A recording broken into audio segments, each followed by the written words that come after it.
tell you what I saw. When you break it up, you'll see who had it all. You had it all.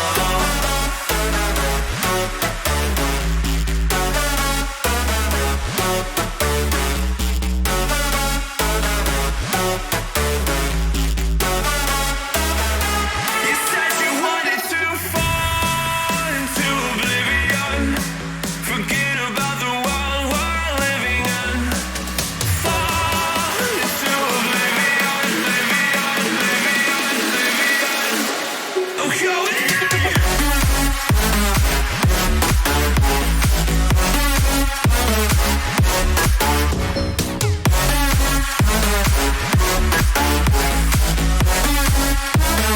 Fall into oblivion.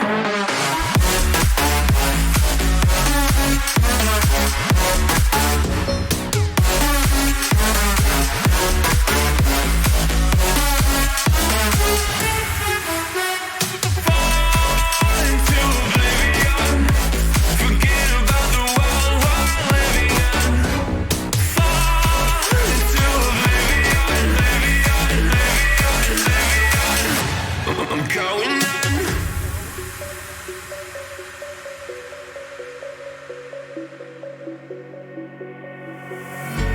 You can't fall asleep when you're counting stars. Get it together. Your mind can't sleep when you let it starve. Now you wanna see me fall. From a quarter mile, I can see you at the call. Think about it, ring won't tell you what I saw. When you break it up, you'll see who had it all. You had it all.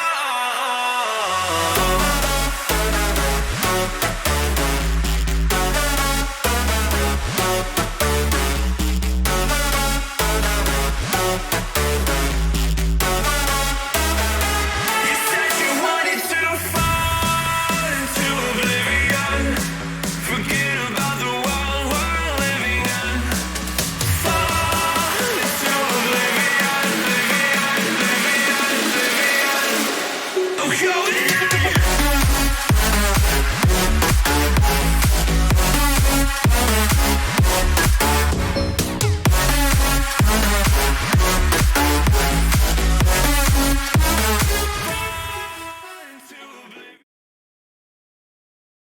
Ladies and gentlemen, welcome tonight for our great match of CEA Siege. Today we'll be playing a match from the relegation bracket.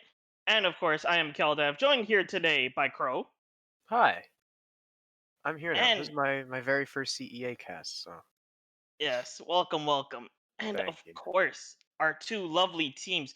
Today we will have California State University of Long Beach versus Virginia Tech University. Two very good universities in within the league. I believe it would be Long Beach coming from the open side, building their way all the way to this point to be able to get themselves inside of Invite if they are able to win. I believe it is this match and the match following. So they will be trying extra hard to keep themselves going, as well as Virginia Tech trying to stay alive in it and try to be able to return for next season. And Yeah, like yeah, you said, Virginia coming from near the bottom of Invite.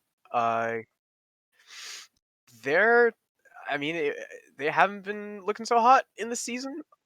Unfortunately, if we want to look at the stats for their team as well, real quick, you can see only one player on the entire squad is positive. That's not great. You know, Florian on the Thermite Smoke and Kir- and Kirimer on the Nomad Maestro. They're kind of more on the support roles.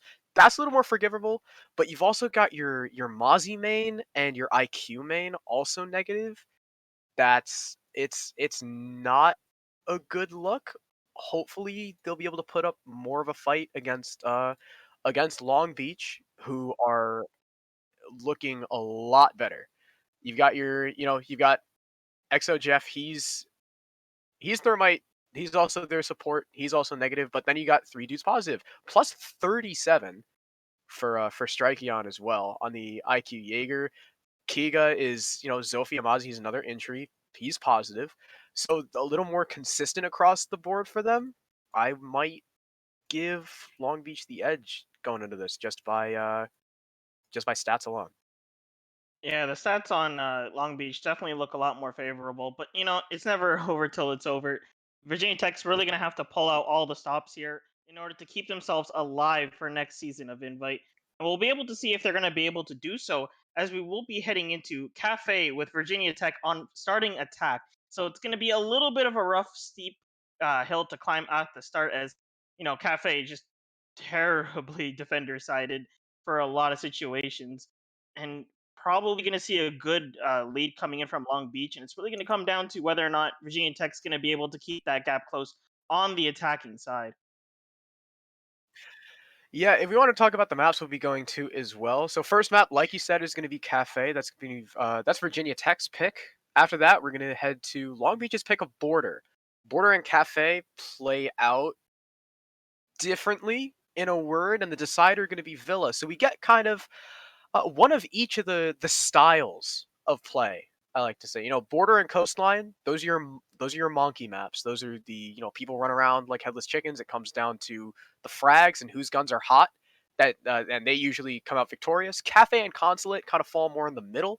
You do have to play a lot of utility. You got to play your hard breach, but people can still fly out of windows and make really really aggressive plays, and that's a lot of times what that comes down to. And then Villa, theme park, clubhouse, those are more strat heavy, utility heavy, those kind of maps. So we're gonna start out with that middle map. We're gonna start out with Cafe. It's gonna be Virginia Tech on the defensive side. Like you said, the favored side. Typically, we see 4-2 split. Apparently, the sides are wrong. Virginia Tech, yeah, Virginia Tech should be attack. I even wrote that down. Come on, Carpe. Of Who do you mean course. blame Duke? I had it written down. You could. All right. So, I guess a rehost is in order. Yeah, Thanks. unfortunately, technical difficulties happen. Not much you could do about it. Y- Apparently, we can thank the way bans are done. A lot of that because Virginia Tech banned first in the map ban, so they're listed as blue team. But yeah, so because Long Beach got to decide who bans first, I believe Long Beach chose to ban second, and just the way map ban works, it had Virginia Tech listed as blue team, but because Long Beach got to pick in game their blue team, so they're swapped. So yeah, Virginia Tech are asking if they get if they're getting the forfeit win. Yeah, that's how that works, yeah. Bookshelf. That's how that Sh- works. Uh, you just trick your opponent to thinking it's a rehost when actually the game is still going, and then just take the forfeit victory. Yeah, Easy just be like, wins. hey, that's an illegal rehost. Sorry. Yeah, and then no one can join back to be able to say rehost, and it has to go through a Exactly. DM on Discord. But so happened you're gonna have to be So, hosted to see that. I guess we're okay. Carme wants us to just keep talking. All right, so Carpe wants us to keep talking, so I guess we're not gonna have a break. We're just gonna we're gonna fumble our way through this right now. So because Long Beach has left the game, it's just gonna be Virginia Tech like loading into the round, and then the game being like, haha, the team forfeited, so we can be brought back to the menu really quickly. Um, an interesting lineup we have: Oryx, Frost, Warden, Clash, and Mira on Yeah, mining. yeah. I think the orcs is really gonna make the biggest difference here. Just being able to jump through the hatch, even though it's illegal. But it's fine. Pretty We'll just much, look yeah, over that. right through the dining room hatch, right? Just counter the Yeah, plant yeah, right yeah. there. Yeah. And Frost then too, Frost under the window on mining, bam, insta kill. you'll never expect like orcs to come out when he's not legal. Therefore, it'll work perfectly if they pull it out.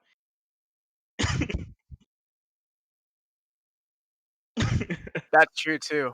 The warden, even with the warden's glasses, he still couldn't see the enemy team.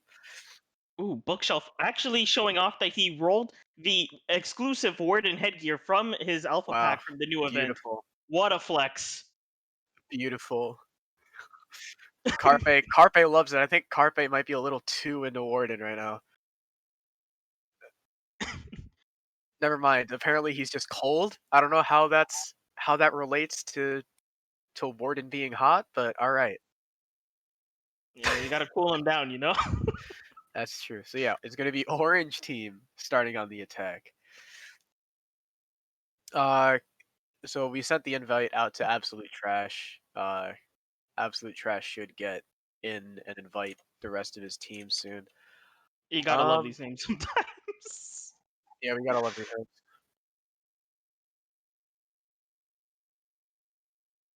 Yeah, and fortunately, we'll be having to do redo of the bans as orders were technically flipped and therefore would have been invalidated because Also, of the good old mind games. is XO Jeff Absolute Trash, or is Oh, that a you know what? It might different have person? been a sub because that isn't out of the realm of possibility. I mean, we're a collegiate school or league, sorry, and technically speak. Oh wait, no, for America, university's still going. Sorry, it's weird because like every time I think about it, like I live in Canada, all our exams were done like last month. You're Canadian. Yep. I see. Yeah, are we gonna see you in the Canadian CL League, bro? Dude, I'm too trash for that. I'm sorry. All right. Also, wait, Carpe, can you ask if Absolutely Trash is a different player or if he's Jeff? Why not? It's Jeff is listed in the stat sheet, but there's no Jeff. So I'm just wondering if Absolutely Trash is Jeff. And of course, finally got everyone in the lobby, just on the final steps of the rehost phase, and we will be getting things started on Cafe Dostoevsky. Oh my goodness, I'm actually surprised I actually pronounced that name correctly.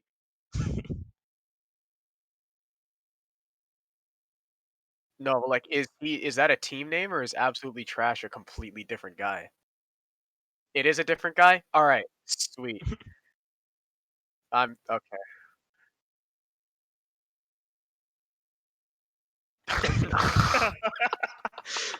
And here we go as we will be starting. Carpe just spelled starting with two U's and a B, dude. Star Rubing. Yes, rehost time has now become roast carpe time.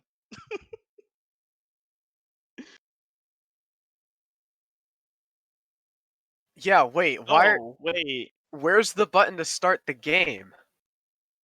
All Oh right. my god, it Rehost just part doesn't 2. say it. Okay, so what happened was, right? We did the rehost. We had Long Beach, we had Long Beach leave and Virginia Tech stay, so that the lobby, the lobby resets. Virginia Tech's still in. We only have to invite one team. We went back to the lobby and like there's no S to start button. Like Carpe can change. Wait, there's still no start button. Oh, okay. Yeah. So he could change the match options and everything, but he couldn't start it. So now we have to rehost the lobby.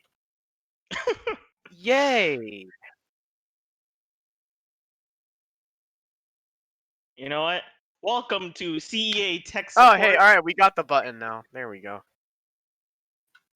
Now it's there. We also saw there was a fat bruh from Bookshelf in the chat. So that was Yubi's fault. Thank you, Yubi. So we have Gotta everyone on Long bugs. Beach. We're waiting for everyone on Virginia Tech. 2 out of 5, 3 out of 5, 4 out of 5. And it's just on. Who are we missing? We're missing 6. Yeah. Yep, Cafe, Orange team attacking first. Hopefully no more rehosts. What if Here we go. what Round if we one get in the rehost. game? We're gonna get in the game and like Fresh Klong is gonna immediately DC. Nah, I'm calling it. It's gonna be an outbreak skin.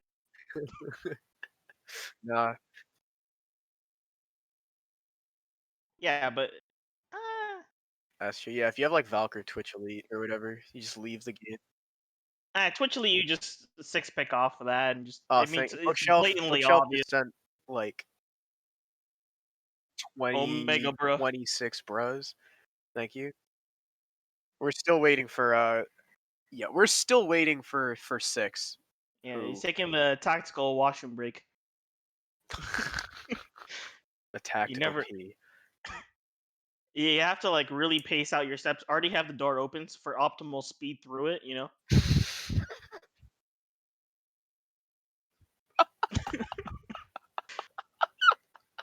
Ah, yes. The big brain strat from Thank you, Carpe. Carpe. Just live alone. I love the Just be best able to thing. afford rent Dude, on your the own. best thing about casting with Carpe observing is he says so much good stuff that no one else can hear. Carpe, what did you say one time about turning someone pink? That was weird. Uh, You know, you where, know, where is I've seen six, an man? array of bugs. This is probably now one of my favorite ones because I am. just you know how like when Oh, you there's play six. like Hey, six is here. Yay! Parcel says there are. We're gonna be starting. We're gonna head back into cafe. We've got the sides right. We have quintuple checked that the sides are right. Virginia Tech starting on attack. Virginia Tech starting on attack. Long Beach on defense. Because this was Virginia Tech's map, Long Beach get the side. They choose defense. Does it smell like Up Gamer in here? Ah ha ha ha. Hey Keldev, what's up, gamer? Ha ha. not much you. Haha. Ah ha ha ha. Thatcher's banned first. That's what's up. Long Oh Beach yeah. are gonna take him off the board. He's almost universally the first ban on Cafe. Like has been a long time since I have seen a different ban first, other than Thatcher, and it's gonna be Jackal from Virginia Tech. You Now know, that is I like to that, joke around just the fact that there's like you always see Jackal ban, and at this point you could almost say he doesn't exist in this game. But like honestly, since like Thatcher ban started becoming a thing, I don't even see Thatcher anymore, man. One of yeah, my favorite Thatcher you SAS never operators is see. gone. Jackal though, is that a At big the ban in collegiate? start, but later, like as like some maps, like Clubhouse, for example, you'll see it get passed through because you'd rather ban a Thatcher and Maverick generally. Yeah. So it depends. It's like if you don't Okay. have that much else to ban, you may as well just ban the Jackal, really. Okay. Because coming from like T3, Jackal's like never banned. Yeah, I mean at that point, people just Because start he's baiting these just like, Jackals, and because like they just like don't play him anymore because you just need other stuff. Like he probably gets played like border. Sometimes he's played, sometimes very rarely on Villa, but like after that rework, he just hasn't seen as much use. Kite as well is going to be the defensive ban from Long Beach. You know, Thatcher's band, they don't want to have to deal with those electro claws. They're a little harder to flesh out. But it's going to be Bar Cocktail first. Mozzie Mute combo coming out for the defense. Despite the removal of the super shorty, Cry a tear for Mozzie. Cry a tear for Buck as well. He's going to be on the board. No more nades. Six thing from the ash onto the ash. Big brain play. We love to see it. oh yeah, you got to change up that gun. You know, use the God, whole 6 just to change the gun. His I name feel like is that's the Six, new man. Ash nerf that's required. You know? His name is Six. Oh, That's yeah. going to be rough. If Watch, he's the just guy to spite 6 you picking, every that's round, gonna be he's rough. gonna be 6 picking just out of spite. God, I hope not. I'm gonna start calling him Kicks if he does. Looks like we got a Budget Ooh. Kicks. got the nice setup from Fresh Quang, of course, opening up that wall, allowing that long angles from the side of that little bench in the corner there, allowing you to see if anyone drops hatch, and really just make sure that, you know, there's no real blind spots on the site of E, as sometimes some people aren't really feeling the nice peek from that balcony there. No rotate in the bathroom unless Absolutely Trash is about to make it. Nope. Okay, there's no rotate in bathroom. That's interesting. Uzi's also playing by the piano stage. He's probably got melee holes watching the windows. Absolutely Trash there with the signal disruptor to help him out. The mute is playing in Cigar. You can hold off that doorway pretty much by yourself with that shotgun. It's such a close quarters fight. You should not win against the M590-081. Typically considered one of the best shotguns in the game, but no, he's rotating off. Is he going to make the rotate? Nope, he's not going to make the bathroom rotate either. He's going to play by Pallet. Striking way off site, all the way by Kochek. He's going to be the man that I would like to periodically maybe keep an eye on, see if he comes for a big flank later in the round. Yeah, and you see Uzi starting to position himself inside that little cubby and Cigar there. keeping himself kind of safe, but however, I do believe you could shoot through that wall, so if you get spotted out here, might spell a little bit of disaster. But it looks like that drone just He just got completely whizzed misdroned? past him. Yeah, he just got misdroned, and it looks like he might be able to get quite a bit of success from being able to hide in there if any of the attackers decide to push in without peeking first. Why? That's interesting. That should not. You should drone Humidors. Florian is 1 HP from the C4 from Uzi. He'll try and get the breach down onto the red wall now, as 6 is wary of a flank from White. But the breach should fall momentarily. No, I think there might be a jammer on it, which is what they're looking to clear. Actually, it's being bandaged. It's still banded. He'll finally be able to open the left side of the wall though, so they've got their entry in. And Strikey though, speaking of that flank, he comes up red, he takes Bookshelf off the board first, and now all that presence from the Buck that you usually see opening below Cocktail is not going to be available to Virginia Tech anymore. And it looks like we're gonna have the attack starting to push up into the piano area now as absolutely trash. Gonna be able to take down 6 already with the headshot. 3 attackers left. Oh my goodness! First Quake gonna finish off Florian after being put low health from that C4. And it looks like Uzi's gonna optimize on that positioning and take down Parcel as well. Oh my goodness, the tases. Wow. All the harassment. Long Beach just gonna win that round out. Flawlessly, no less. That was a round. That was a little bit of a rough of a round there. Honestly, I would go so far as to say that was pretty abysmal. Long Beach took full advantage of the fact that Virginia Tech didn't really... It's not that they didn't drone much, it's that they couldn't drone much, right? You got the Mozzie Mute combo, you've got an IQ, but she wasn't in a position to take out any of that utility. You got flanked by Strikeon. Okay, the Bandit in Humidor, that was just a misdrone through and through. But they didn't know the Mute was playing aggressive by Pixel and by the wall. That was 2 easy frags for him. And everyone just kind of tried to funnel into Christmas through red. And when you're funneling like that against 3 different people, that's not gonna go so well. So yeah, it would just really spell disaster for them as they all just pushed in and immediately got taken out. And my goodness, even the information of the Maestro knowing that actually it might have just guessed it out because I'm not too sure if they had the intel that the Thermite was previously down and just tased him to death. Absolutely, really spelled a lot of danger for Virginia Tech there. Hopefully they're able to bring it back here as, new round, warm-up's over. Now we gotta get a little bit more serious. So you don't really want to let Long Beach be able to run away with every single round here, as, it's the last relegation matches of CEA. You want to go out with a nice bang to start off the next year. yeah, so hopefully maybe they'll take Kitchen a little more efficiently. But I mean, right, you really only need to win 2 rounds at minimum to come off your attack, semi-successfully. So Virginia Tech, they've still got a little bit of time. They've only got to win, 2 of the next 5 rounds. That's less than 50%. So shouldn't be too hard. But look who's the man on a mission. It's going to be Strikeon yet again, roaming alone, just like he was in the previous round, except this time it's reversed. He's going to be on the top floor. He's droned out, so he's going to take it out and fall back. Another drone from Kirimer going to spot him out.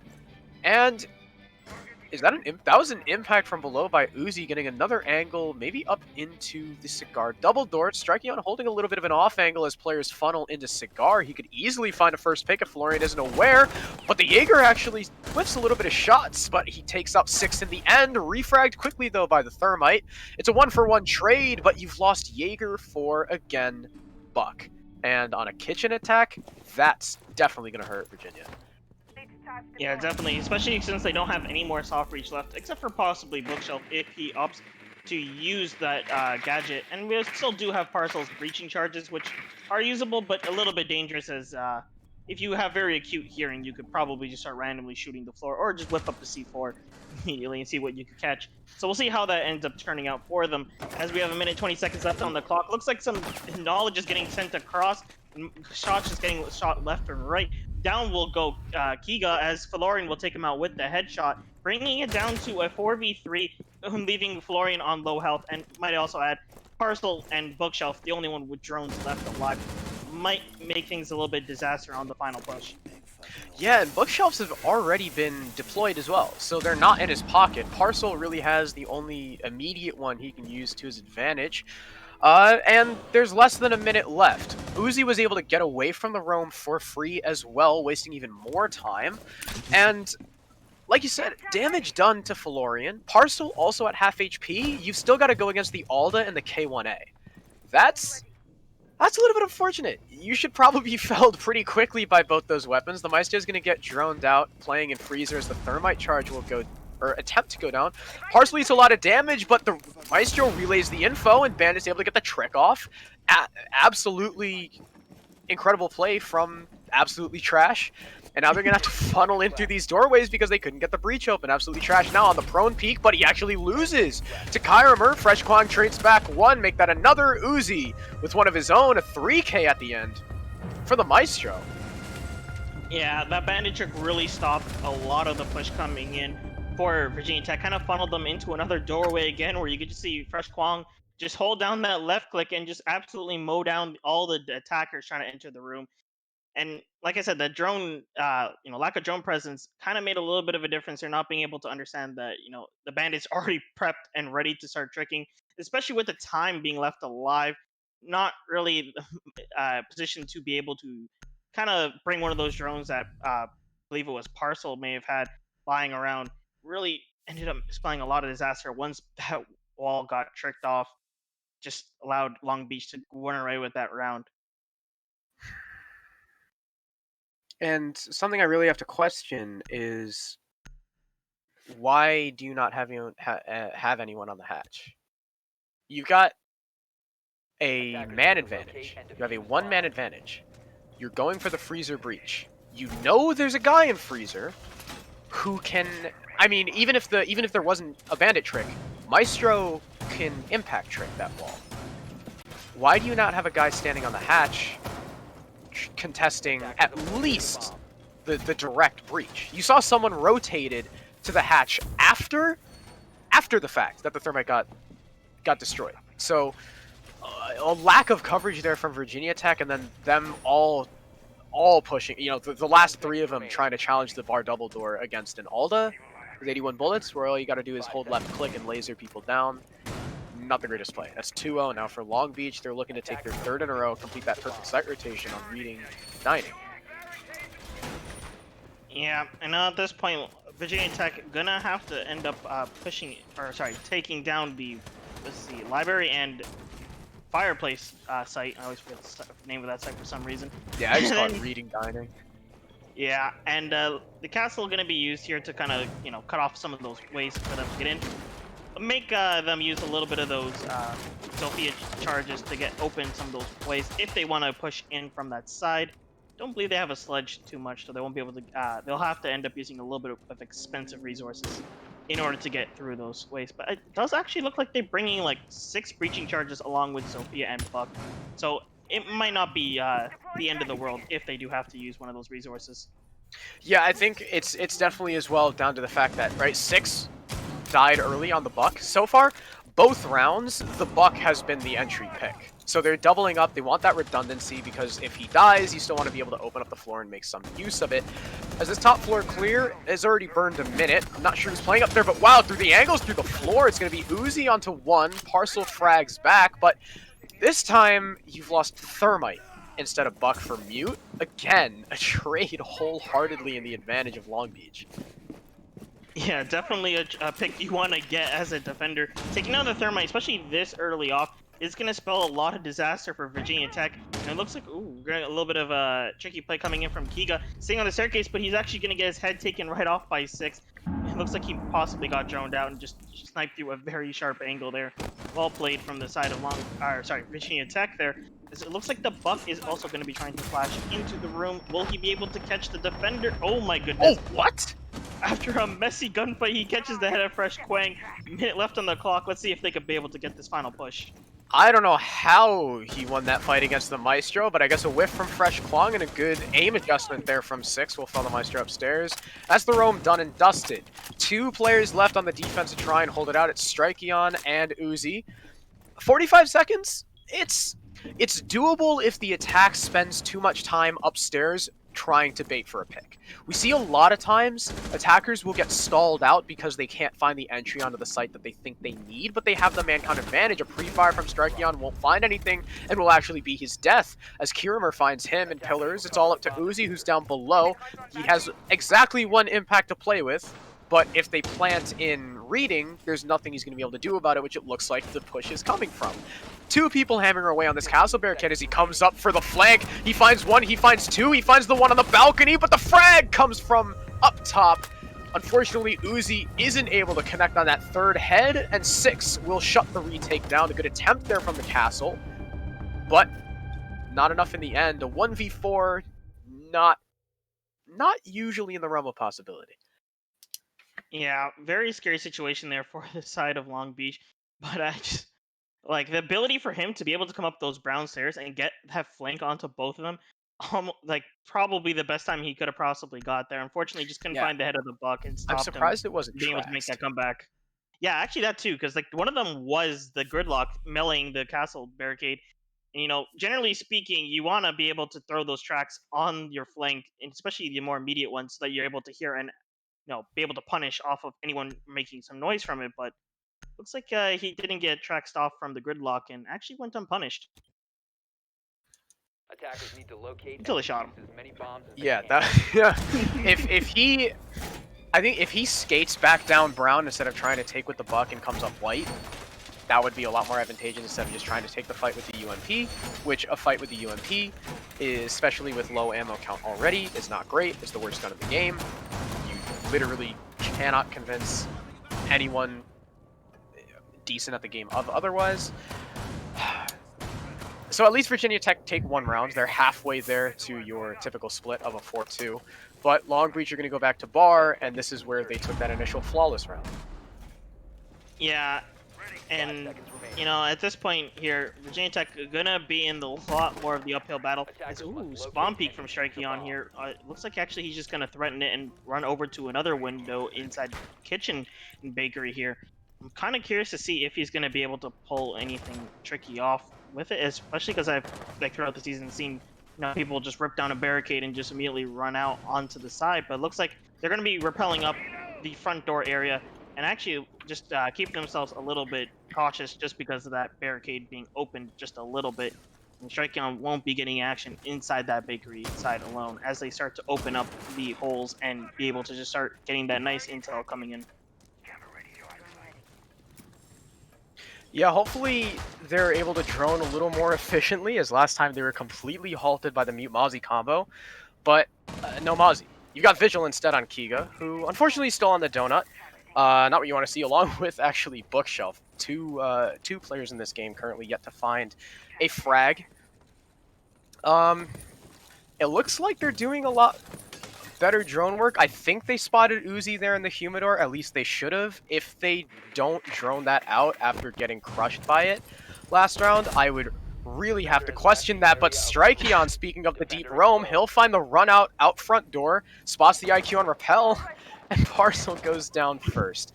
The IQ with the operators on the board, not necessarily the biggest pick, but still that you can destroy the gadgets from below. Take care of jammers, take care of, maybe even spot Vigil, take care of the bandit batteries, whatever. But I think the more important thing to note is that's now Long Beach's 4th opening frag in a row. Yeah, and the even more important part is the person they managed to take out was the person to get rid of that wall denial. So at this point, Virginia Tech's actually just completely locked out from the side, and they will actually also re-barricade up the window. So if he's gonna be able to do the same thing and try to take over the placeholder that his teammate left, he's gonna have to make a lot of noise from the same angle. And Uzi gonna catch the head of Kyrimer from that nice angle using the bullet hole. And, oh my goodness, will he get another one? Just the tip of the head, but unfortunately missed. 6 will go and get the kill unscathed, as it looks like the Jaeger is getting ready to run out onto Florian, who's playing on top of this window here by Heaven. Yeah, Florian, you can see he's playing it very, very cautiously, but he's not looking out for right below him. So if Strikeon just runs out and looks straight up, he should find the kill on the gridlock. She's actually gonna swing in, I think? Yeah, she's swinging against the Maestro, and you're not gonna win against the Alda like that, but Fresh Kwong takes an ill-advised long peek. The Vigil of Kiga, though very lit up, that's not gonna stem his aggression, as 6 will take the fight by pallets, lose it out to the Mute of Absolutely Trash. It's out to the Zofia. He finds one, but is lit up in the process. Can he find the Vigil of Kiga? Doesn't look to his left. The pistol comes out, but can't connect with the shot. Long Beach will take their 3rd defensive round, grace of some fantastic frags at the end there by the Vigil. Yeah, really well played in the end there as he got the picks that they needed to. You could see, that Maestro really just swinging out immediately. Kind of curious, at the point that Strikeon didn't really spawn peek out. Probably was thinking it maybe be Claymore that was there, or possibly just mistimed it altogether, as he did more than likely have the calls from the Maestro being able to say, he's still in the window. I hear him jumping in, but probably a little bit of miscommunication on that half, as we will be entering into the kitchen and cooking side, which you remember from last time was working pretty well for the attackers until the very end, where they just had to all push in from the same door right into the hands of Fresh Kwang, where he did mow all of them down. Yeah. And last time it was just down to no one on the hatch covering the trick. Or if there was someone on the hatch, they weren't looking the right way. And that's all that came down to it. So hopefully Virginia Tech are able to make better work. I think you can also attribute that to the Buck dying first. So they had little to no soft breach. I don't remember how many people were bringing breaching charges, but after the Buck died, they had little to no soft breach. Didn't use it above the freezer, so that was free, a free trick for the bandit. Yeah. Yeah, I'm pretty sure it was just the IQ and Zofia with their gadget, rather than the actual breaching charges that had it. So that's a total of like 5 holes to open up, and I don't think they ended up making one over the side of freezer, as that bandit just did it willy-nilly, not with a single care in the world of what's going to go on above him. And as we get into the next round here, drones going around, looks like Mozzie actually already caught a drone, putting it inside of the 2nd floor, going to be able to locate anyone through those coming in through that way, and possibly catch anyone trying to open up some holes from above. Yeah, if I'm Long Beach, I just want to not get my roam crushed like as easily as it was last time. It was Strikeon found a frag, and then everyone else, well, not really everyone else, but the Mozzie took a fight and just, maybe an ill-advised fight, and just lost it. You can see there's drones from Bookshelf, Parcel, Florian, 6. Everyone's droning, trying to find this. Actually, wait, I think all 5 players actually are on their drones, as now the move is going to come in. They know Uzi's up here, but Uzi's just going to fall back. He knows the pressure is coming after he's been droned out. Ping's on another? No, I think that was an old ping. So, top floor control, now in hands of Virginia Tech. No fights taken, but that means, though, moving on to their middle floor clear, Long Beach has a little more manpower to work with. Yeah, and at this point, it looks like they're going to start trying to open up some holes with the roamer still alive. Might be able to get a good flank in coming in eventually, as we have IQ just dropping down the hatch. Oh my goodness, shotgun shot right on the wall. 6 going to take down Uzi within seconds here. Strikeon trying to challenge on the stairs. He will find the head of Parcel, and now we're down to a 4v4 here, as we have Kirimer going to be trying to peek on to where the hanger is. He won't find, oh my goodness, and the timing on the bullet hole. Dude. That is siege timing in a nutshell right there. Holy crap. You tell watching the VOD back, Kirimer is going to be like, are you kidding me? That's awful. But I mean, at least Strikeon is able to take a teammate back. And again, Vigil for IQ. IQ. Like, that's again in the advantage of Long Beach, as there is coverage on the hatch this time. You do have a man watching it. The question is he going to be watching the right angle? Will the Maestro of Fresh Kwong win this fight like he did last time? It looks like he will. That's an easy kill for Kirimer. Saw the body of the Hibana before the Hibana could see him. 6 is well on half HP. At least he's able to do work with the Buck this time. You hear him firing away at the ceiling as Strikeon finds Florian. And that brings the Thermite down. Just standing in the middle of Whitehall, isolated, is Bookshelf as well. And it's a 1v4 for 6. On just above, maybe 30 HP. ish. Breach isn't open. Diffuser being watched by a defender. It's striking on to swing out. He'll lose the fight to 6 at least, but quickly swung by the player in bar. It's absolutely trash to finish us out. Long Beach will yet again take their kitchen defense. Yeah, I kind of wish I got to see how much drones they had left in that instance, because they just got stopped from coming down that white stairs from the 2 roamers sitting there, and just did not let them be able to push anywhere past, kind of putting Buck in a very unwinnable situation, where at that point he may as well just run at them, see how much kills he could get on the way out, and hopefully, raise a little bit of morale on the way out there. And now heading back into Reading Room and Fireplace, this is probably Virginia Tech's to win here, as they did win the last time on here, and at this point, 4-2. If this is definitely the site to be making it. Last round before we swap sides, this is definitely where they need to, bring it back here. As you can see, the scoreboard actually, both teams. It looks like they both have one teammate with just 6 kills, and the rest of them.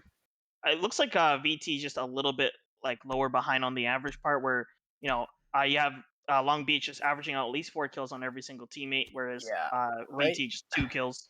Long Beach's bottom fragger is tied for everyone in second on VT. You got 3 players on 2. The lowest guy on Long Beach is at 2. The others at 4, 4, 5, and 6. So Long Beach just, that's just typically how it goes, right? You're winning more rounds, you're gonna have more kills. Yeah. But it's so far, you'd like to see a little bit more of an even spread from VT. Right now, it seems to be a little bit of a hard carry from 6. So hopefully the other members are able to wake up. It's been Strikeon and Fresh Kwong largely at the forefront of these engagements. And last round, we do have to give some props to VT. They finally found an opening frag. Their first in 5 rounds. It was 6 on the Uzi. But it didn't give them the win, unfortunately. Opening frags isn't quite enough. Like you said, this is probably VT's best chance of taking a round, because they won this last time due to the upstairs presence not doing a whole lot. Yeah, at this point, they did win it quite convincingly, with the castle being last man alive, running up the brown stairs, and just not being able to kind of find the head of 6 there. And it ended up working out for them, as that was the final kill in that round.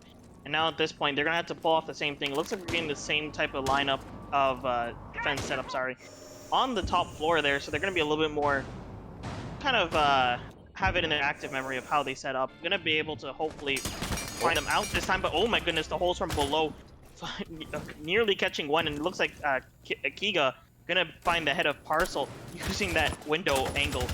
And now he's going to get challenged all the way from the end of the hall from the Zofia there, as they try to push into Piano. Yeah, the Dot killing the IQ first. Again, IQ going down really early. Now, all that potential to pick off the utility on site through the floors is gone. You've also lit 6 up to 20 HP. If that, it's, again, not a good look, as Kiga finds another before he's fragged back, but that's your Sledge dead. Nades now off the board for Virginia Tech, and a lot of damage done to Kirimer. You've effectively taken out like 2.5 people just for a dock, and all on the top floor. You've wasted about 1:35.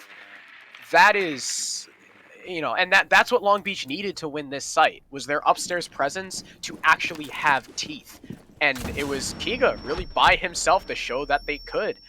I believe from a downstairs angle, through the floor, he'll get, Bookshelf will get lit up down to below half HP. Not a single attacker above half HP, but that's not going to stop Bookshelf from taking the head off of Strikey. One of the big players now off the board, absolutely trash, looking for a C4, but he's downed before he can get it off. Retaking upstairs, though, is the Maestro. He'll down one, pre-fire another, 81 bullets, by the way. It's all up to 6 on barely any HP. He'll put some bullets into Fresh Kwong, but the Maestro still lives, and he knows he's done the damage necessary. A 2K just walking up white, and he's put it all down to the Buck. 1 bullet's worth of HP, even from the ump.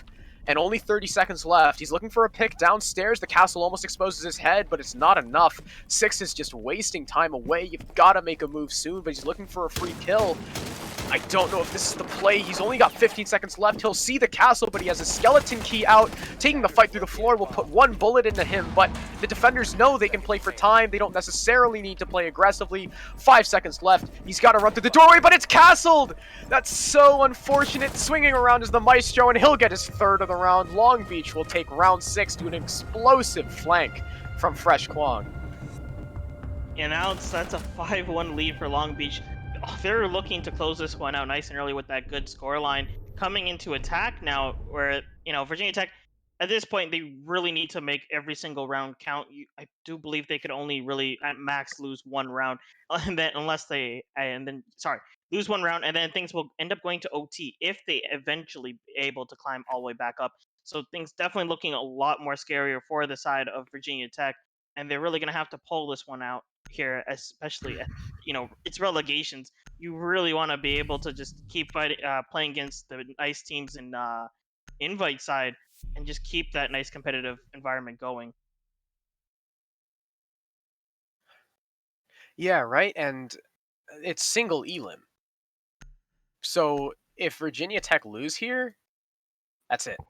You're done.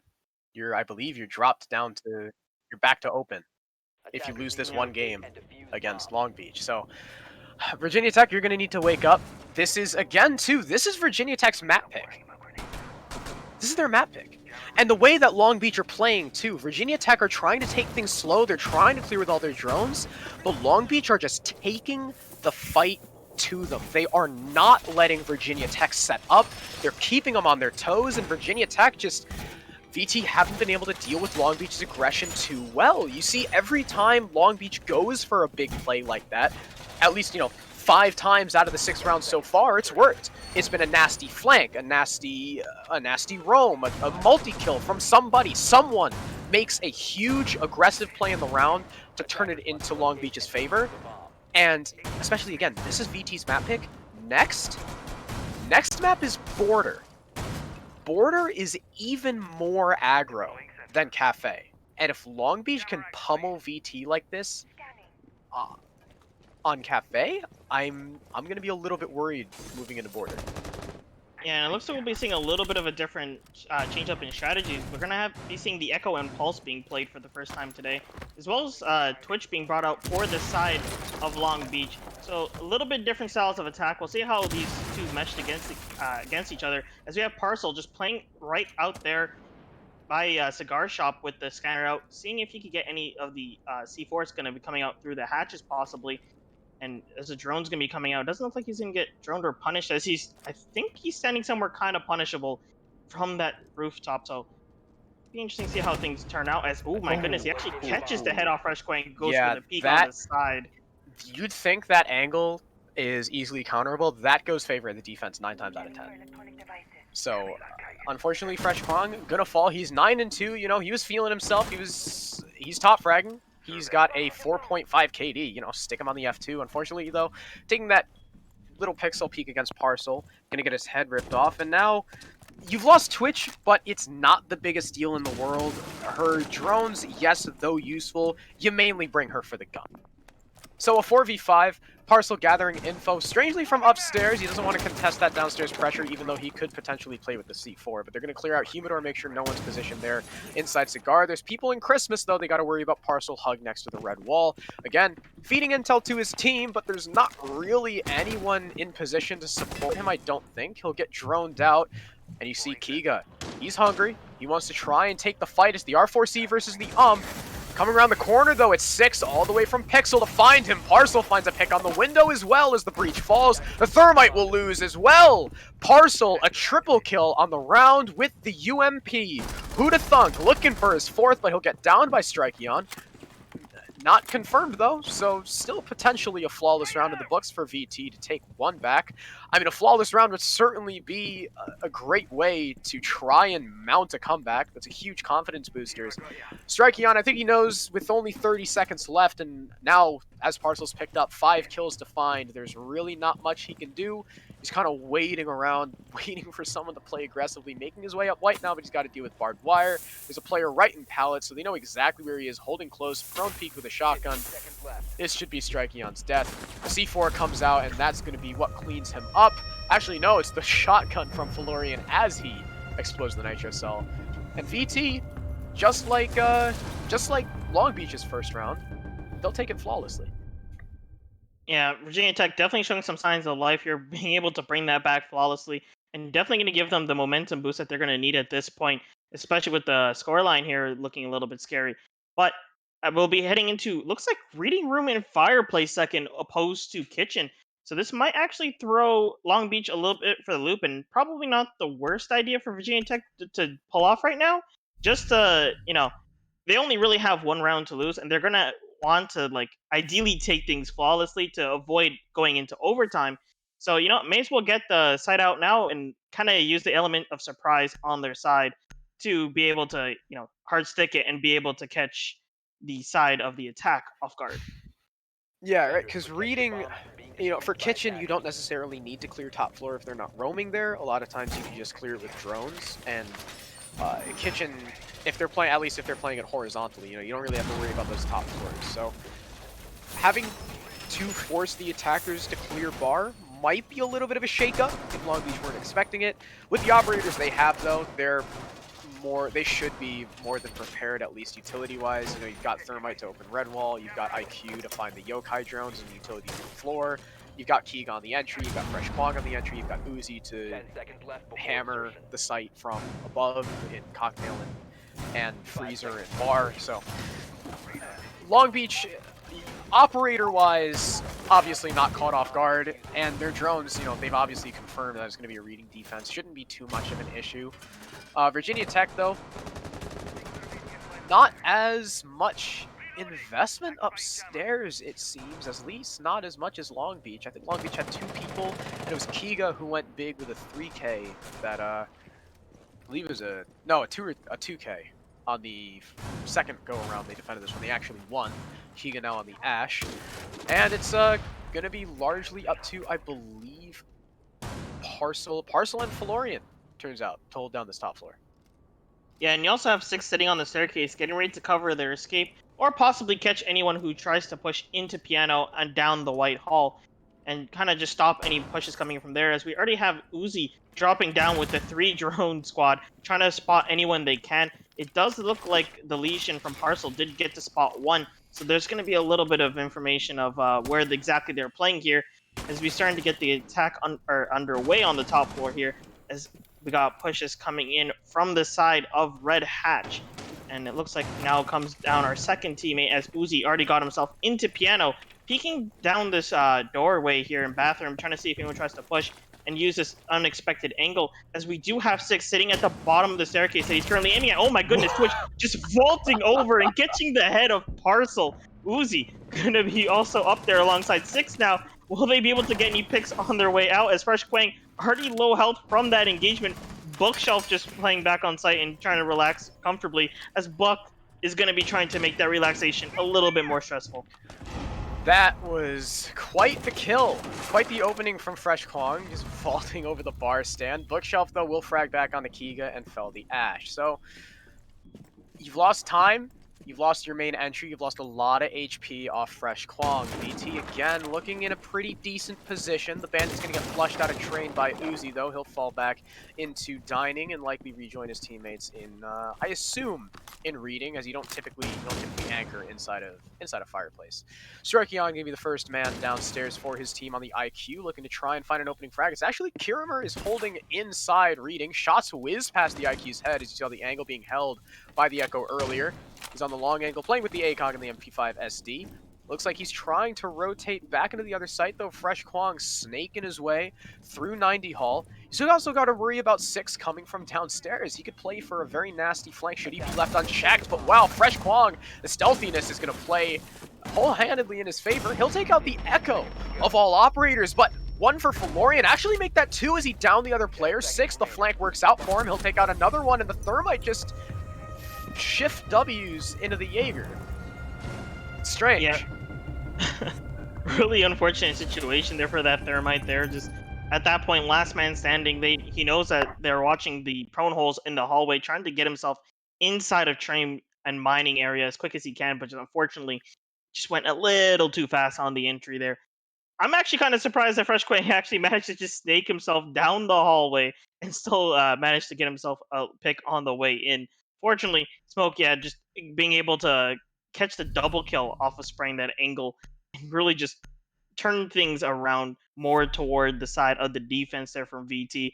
And then just, as you see there at the end, Thermite just immediately running in at the very, very ending. It looks like we're going to get a 6 pick into Wamai to stop some of the grenades and any other gadgets coming in from the side of the attack here, as they're going to be able to catch, let's see, they got like 9 flashbangs and possibly any ash charges to get flown across the hallway there. So not a bad pick to bring, although you still do have the Jaeger, so might be a little bit overkill, but depending how they set themselves up, might pay off in the end.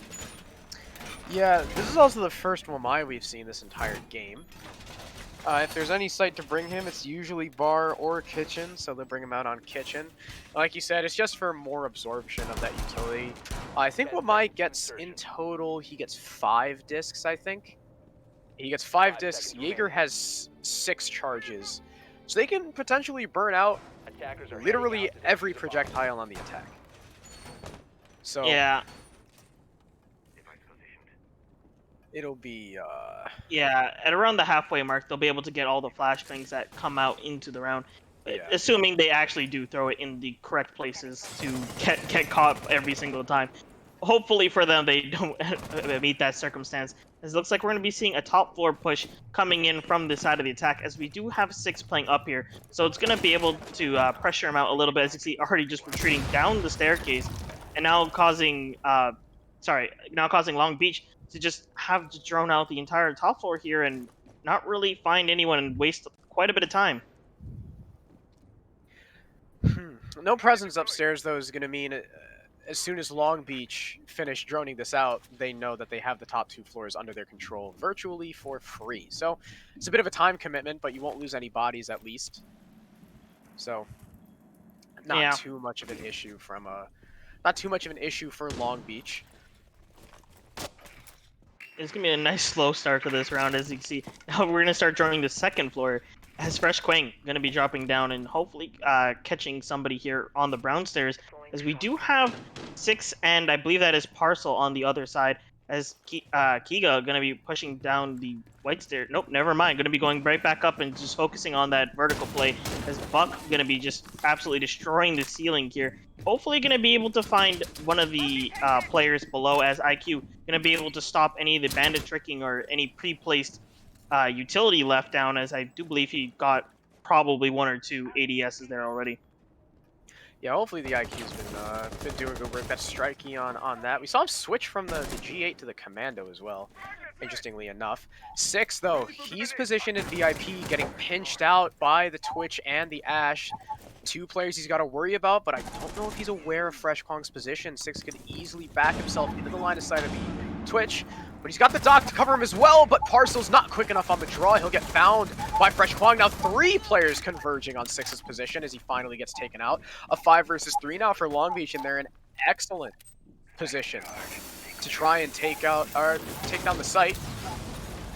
Uzi's been lit up, though. He's around half HP, but I mean, no one else on Long Beach has taken any damage. Thermite charges flying all the way across the map. They're going to open all those entries up by Bakery. Kiga finds an entry into sight on the bookshelf. That might be the pick they need to try and push themselves in. They don't know the Echo's freezer, though. He actually... Wait, he didn't kill the Twitch. I think he thought he downed the Twitch. But Fresh Kong was actually still alive. See? Right here. I think he thought he downed the Twitch. But Fresh Kong somehow lived, and Thermite got the last frag. And, well, I don't know how it happened, but...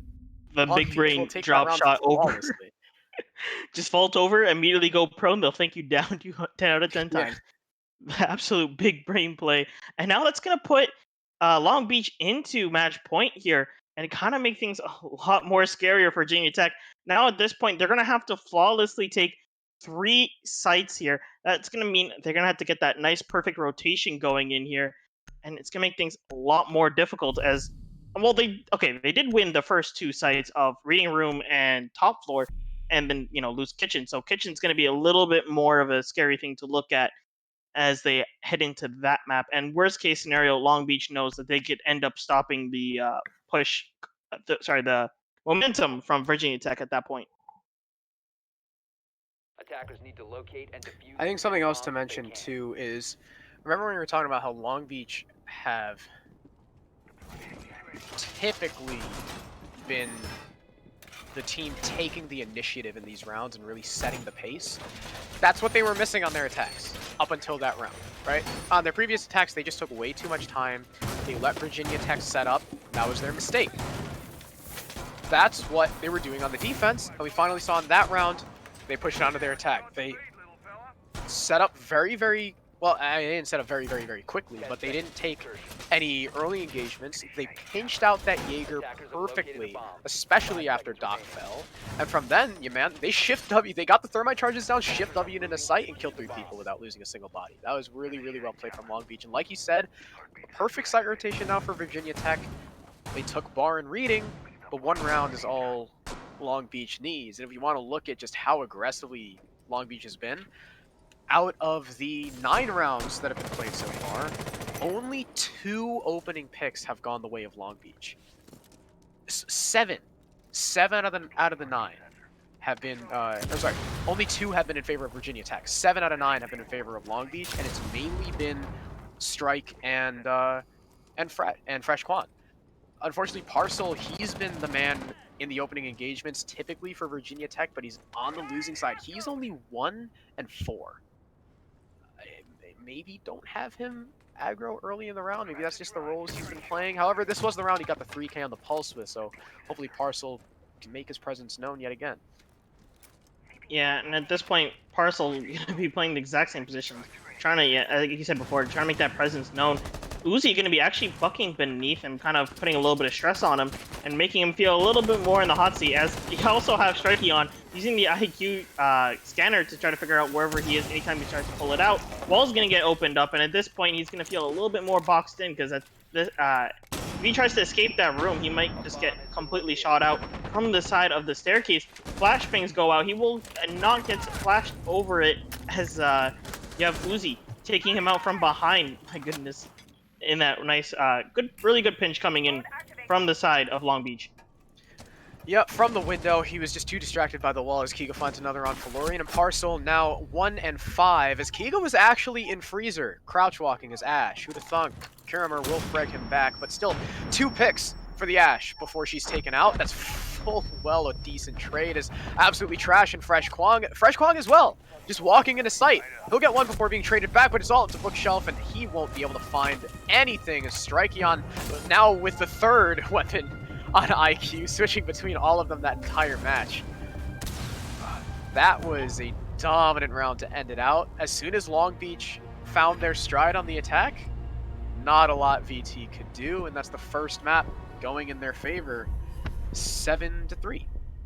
And like you said, a very dominant display throughout from Long Beach, especially at the start of the game. They were just completely dominating on the side of defense. And it's going to spell a little bit of a disaster for Virginia Tech going into the next map of Border, especially when that's Long Beach's map pick now. So Long Beach is definitely going to be looking to take this match 2-0 in their side.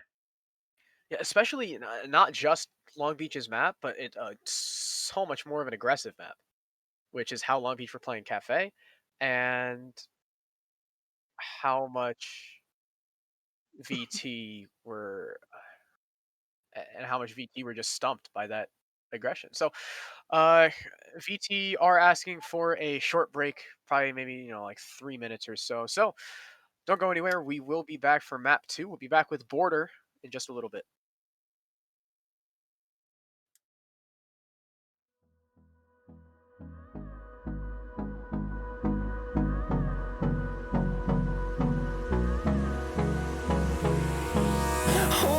Close till I get up. Time is barely on our side. I don't wanna waste what's left.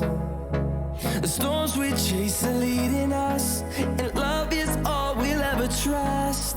Yeah, no, I don't wanna waste what's left.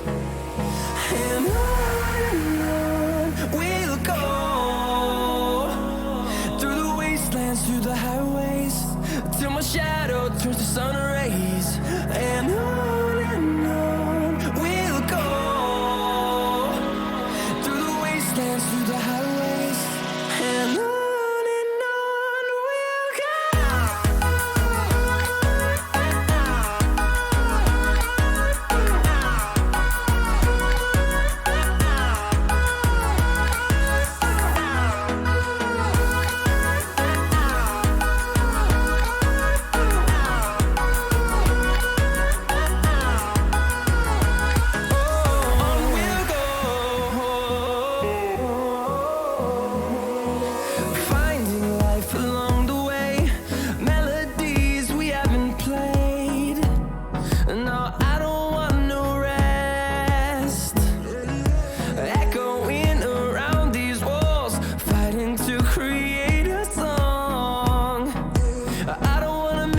see the horizon, turn us to thousands, and we'll grow in number, fueled by them to see the horizon, turn us to thousands, and on we'll go,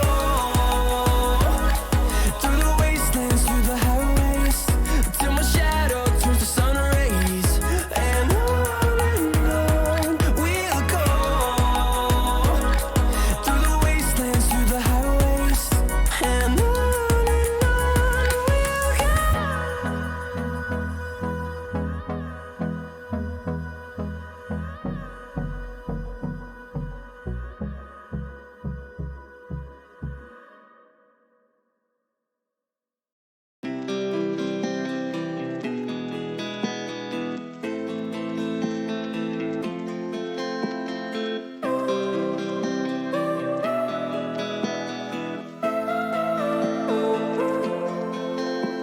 We both have thoughts of leaving when thoughts get thrown around.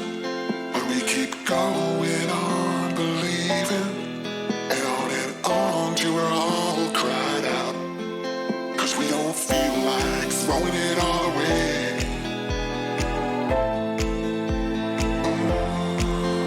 We don't feel like it.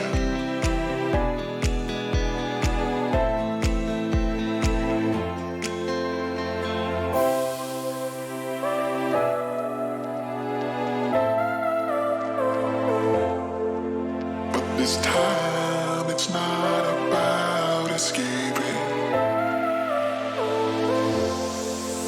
We don't feel like it.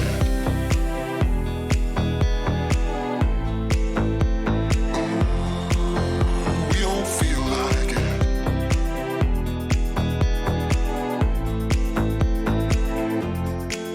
'Cause we don't feel like throwing it all away.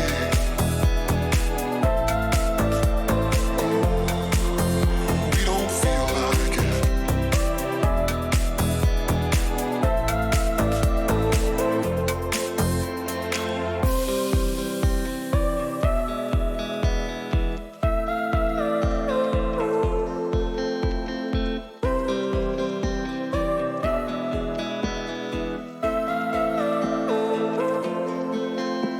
We both have thoughts of leaving when thoughts get thrown around. But we keep going on believing and on till we're all cried out. 'Cause we don't feel like throwing it all away.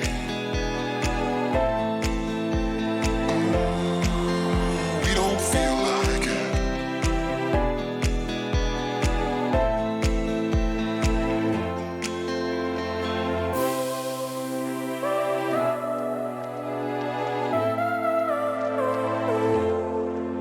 But this time it's not about escaping. We don't feel like it.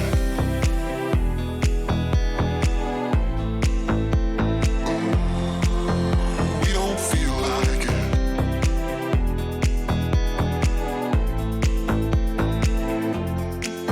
'Cause we don't feel like throwing it all away.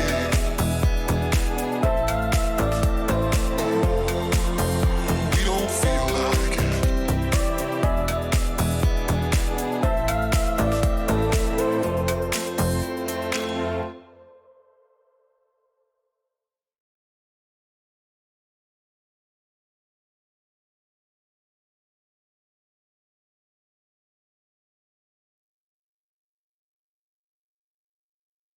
Welcome back, ladies and gentlemen, to a lovely match of Border here on CEA. We'll be having Virginia Tech starting this one off on defense, and this will be Long Beach's map pick. So, going off of the first match of Long Beach winning 7-3 on the site of on this map of Cafe, things might be looking a little bit more scary for Virginia Tech here, but definitely can't count them out just yet, as we already got our bans underway. We already have Buck as our first ban, denying the breaches from below and kind of making anyone playing on the site of Armory feel a little bit more safer this time around. Yeah, Buck's a huge pick to take off the board. Thatcher gonna fall next. That's not, that's not Standard super bands. We don't need to talk about that. Next fan, presumably gonna be Mira Echo, though Echo was left up last round. Maybe Mira Goyo. We see Goyo bans on border sometimes, even Valkyrie to kind of stem the aggression. But it's gonna be Kaid yet again. Long Beach with the same exact bans that they did last map, and I assume this will be Mira. Probably, yep. I'm kind of surprised with the Kaid ban here. Not saying like it's unusual to see Kaid ban, but out of all the defender operators and the strats that you could pull around, a lot of them, I feel like Kaid really is just one of the little supports into it, rather than like something like you said, like a Goyo, for example, who might just set up a nasty shield strat and kind of make the site a lot more difficult and scarier to try to push onto. But I guess we might be able to see how things end up playing out with the side of defense for, I believe that is Long Beach that was the one that banned it. Yeah, I wonder if they're just thinking to themselves like, yeah, I mean, Goyo, he's only got 2 shields now, not as strong, but he's still powerful when you combo him with, a lot of times we see Goyo, Wamai, Jaeger, and then like mute Smoke or mute Echo or someone like that, just because you waste so much time and it's down to Smoke or Echo to just stall out the plant. And you tend to win those rounds. So it's going to be Armory Lockers first. The Wamai that we only saw once last map are going to be coming out. I think a really important thing to note as well is on Cafe, of all maps, I don't think we saw Valkyrie once. Actually, I think you're right there, as I do remember seeing Maestros and Echoes, but if we did, we only saw her in 1 round. Yeah. Oh, Valkyrie, yeah. Valkyrie. She wasn't played at all. Okay, yeah. 6 pick off of her pulse. Okay, that makes sense. Yeah, which I found really interesting because Valkyrie is really, really good on Cafe. But you can see they just weren't playing. They weren't playing for Nitro Cells. Neither team, really, which was a little bit strange. But she will be played on border. Nomad as well. I don't think we saw Nomad at all. It was mainly Gridlock. She's going to come out for, it's going to be Strikey on that, strangely enough. The guy who is typically on the IQ, kind of that pseudo entry role. Not going to be on that, but it's a pretty aggressive lineup again with, Ashe, Twitch, and Soph. I think in the earlier rounds of Cafe, there was a little bit of a Nomad play, but yeah, later into the match, kind of just ended up getting switched into Gridlock, and, in the end, I don't think really the Gridlock and Nomads got that much highlight, as anyone who did really go for flank either did so where there's nothing there, and oh my goodness, Parcel on his cams inside vents and workshop area, and will get spotted out too by not 1 but 2 drones. It looks like he does realize that he is spotted at least, so he's going to be playing a little bit more loose and a little bit more attentive to anything that's going to be coming his way. It looks like we already got Kiga sitting on the window of vents, double droning it out, making sure that its immediate area is clear. Interesting, 6 as well is by Customs, waiting for someone to push through that double door to try and find Parcel. He's covering that flank. If Uzi pushes in, he'll surely die to that Jaeger. Not sure if they know he's positioned here. I don't think I've seen any drones on that side of the map either, so they might not know. They'll spot the Valkyrie out yet again. Uzi's going for the push. Will 6 catch him? Uzi, I believe, has moved himself. He's just prone by the doorway. Never mind. I thought he was going to push in for the Valkyrie, but he's actually just trying to clear the bandit batteries. But he's caught out by the Jaeger anyway. Looks like they had no clue 6 was there. Kiga, though, should be aware of the position now. Peeking over towards the metal detector. Trying to find the refrag, but still, you've lost Zoph. Even if you refrag Jaeger at this point, it's still a trade in the favor of the defense. But Parcel, who was droned out earlier in the round, still finds a kill with Kiga not looking. 2 frags now, basically for free for Virginia Tech. Yeah, Virginia Tech looking a lot more stronger. Oh my goodness, the head of Bookshelf just getting 1-tapped from the Thermite on Repel there. Strikeon gonna get a kill onto Parcel using that lovely Nomad gun as we get the push coming in, and down he will go. Florian getting not 1 but 2 kills with the headshot. Strikeon, last man standing here. He's gonna have to pull off a 1v3 if he wants to get the round, but things aren't looking too great as, Diffuser is on site, and at this point, he's pushing against a Echo Bandit and Jaeger. things are going to be a little bit more tricky here. The deployment shield definitely going to be playing a little bit of mind games on him. Looks like he is able to get the diffuser as it's right outside the doorway. Going to be trying to push inside of the site through the breach, throwing some flashbangs, but the Wamai charge is going to catch it. Valkyrie are going to also spot him out at the same time here. He's definitely being put in the hot seat, getting dazed as he enters in. And now at this point, all the defenders trying to peek him all at once, and Virginia Tech just going to catch the first round. Yeah, a really good shutdown of the downstairs presence and the roam clear from the attack for Virginia Tech.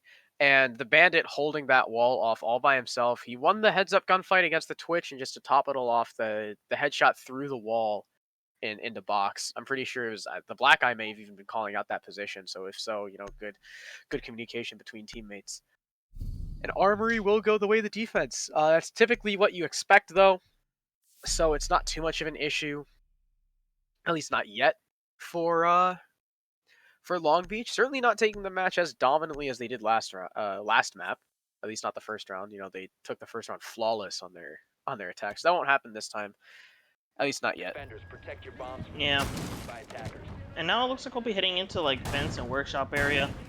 We're gonna be six picking into the castle, trying to hide the fact that they are one to be using the castle strats. And I believe, if I'm gonna guess 100% right here, they're gonna definitely castle off that bathroom and probably one upstairs in the hallway, closer to metal door. That way, if anyone does try to push in from CCTV, they can't really hold the long angle and cut them off as easily as they can. And the last one generally kind of varies between every single team. Some teams you'll see put it on site. Some other ones probably maybe like right here in archives, as you can see, they're already reinforcing it pretty heavy on both sides. So I might actually opt to put it there. And actually, it looks like I'm actually wrong about the metal one, where it's gonna. Oh, they opted to actually just only have one. Or whoever reinforced the armor only had one. Brought his all the way back down. This start point, round is started. He still does have two of his castle barricades in his inventory, so he's gonna be late on this setup. We'll see if he does get punished for it, which I don't think he will be. They're gonna be full reinforcing the archives anyway. I mean, that's just the turtle archives hold. You take castle, you take 4 reinforcements, and you try and lock it down. Long Beach, you're going to spot that, though, with the drone. You've got players already moving into position to try and take through office and such. You see players droning out CCTV as well to make sure all that's clear so they can take into armory. 6 and bookshelf going to be the 2 players to play up here. Typically, the players with really no more utility left in their pockets are going to be the ones roaming, because a majority of the time, unless you're completely stomping the attack all upstairs, you eventually die. So it's going to really be up to Long Beach to try and just make that happen as soon as possible. That Archives Castle will already fall to the breaching charge from Uzi, trying to find 6 in the corner of Africa, but he's at least got Bookshelf to cover the long angle. It is with the UMP, though, so, maybe not the best gun you want to do that with, but looks like that might be starved a little bit for intel as the thermite goes down on, I believe, the armory wall, so that's another position that Bookshelf has to cover. They'll spot the Jaeger by Africa, though. His head peeks up. A lot of damage done, and he'll get finished off by Uzi. This time, 6 took out Uzi first last round. It'll be vice versa here. And Bookshelf will escape with his life. Just a little bit of damage traded off, but decently quick clear of upstairs, as well as a frag and another for Kiga, following on a parcel. Long Beach definitely in the advantage as Kiga's just moving down central stairs, down metal, trying to make his way into workshop. A breaching charge goes out to destroy the shield, I believe. Or no, there it is. That one will take out the shield that Florian was playing behind, as well as do a little bit of damage to him. And Kiga's on the precipice of another kill if he just fires through the barricade, but unfortunately it's an improperly placed, well, not really improperly placed pre-fire. He didn't have the intel, but it'll miss Bookshelf nonetheless. So you can see these defenders are getting suffocated. They can only wait and hide, and they're all pretty much cornered off to workshop. The Echo drone going to be the main contester of the plant, but Uzi finds Florian. A double kill on the round for the IQ now. Echo as well in bathroom will fall to Kiga. Bookshelf at least trades back on the Ash, but it's a 1v4. He'll have to ace to win it as the plant goes down from absolutely trash. A very, very difficult retake position, and in fact, an impossible one, as Twitch will find the final frag. Long Beach will take round 2 very dominantly. Yeah, the information that was just being put on to the top floor really paid off very well. Figuring out that the Jaeger was playing in Africa area, immediately just winning that gunfight. The castle was kind of just forced to rotate off and allow the attackers to take the entire top floor control, leaving the site a lot more scary to be on as the top, holes from above being created, and then you have the push coming in as they start to make their way down, just getting the breaches open and just absolutely destroying everyone that was on site altogether. Yeah, Very dominant display from Long Beach. Ash just walked in. Yeah, that was kind of scary for the side Virginia Tech, and now at this point, looks like they're going to be trying it again with the Attackers same need to locate 6 and pick defuse here the bomb. onto Castle, trying to see if they could possibly bait them to think that they're going into the custom side, or maybe just abandoning the Castle play altogether. But I want to bet that Long Beach is probably expecting the Castle to be brought back regardless. Yeah, I mean, it's going to be droned out eventually. But Yeah, if I'm Virginia Tech, what I want to do is not play really as passive, have some more coverage. Either bring the Parcel on the pulse, so they'll have a lot more intel to play off of, and I think that's a really good change. You can have him playing down below, on site in workshop, feeding intel to the roamers upstairs of where the push is going to come from. But that last round, right? The very, very first round, Virginia Tech played that roam really well.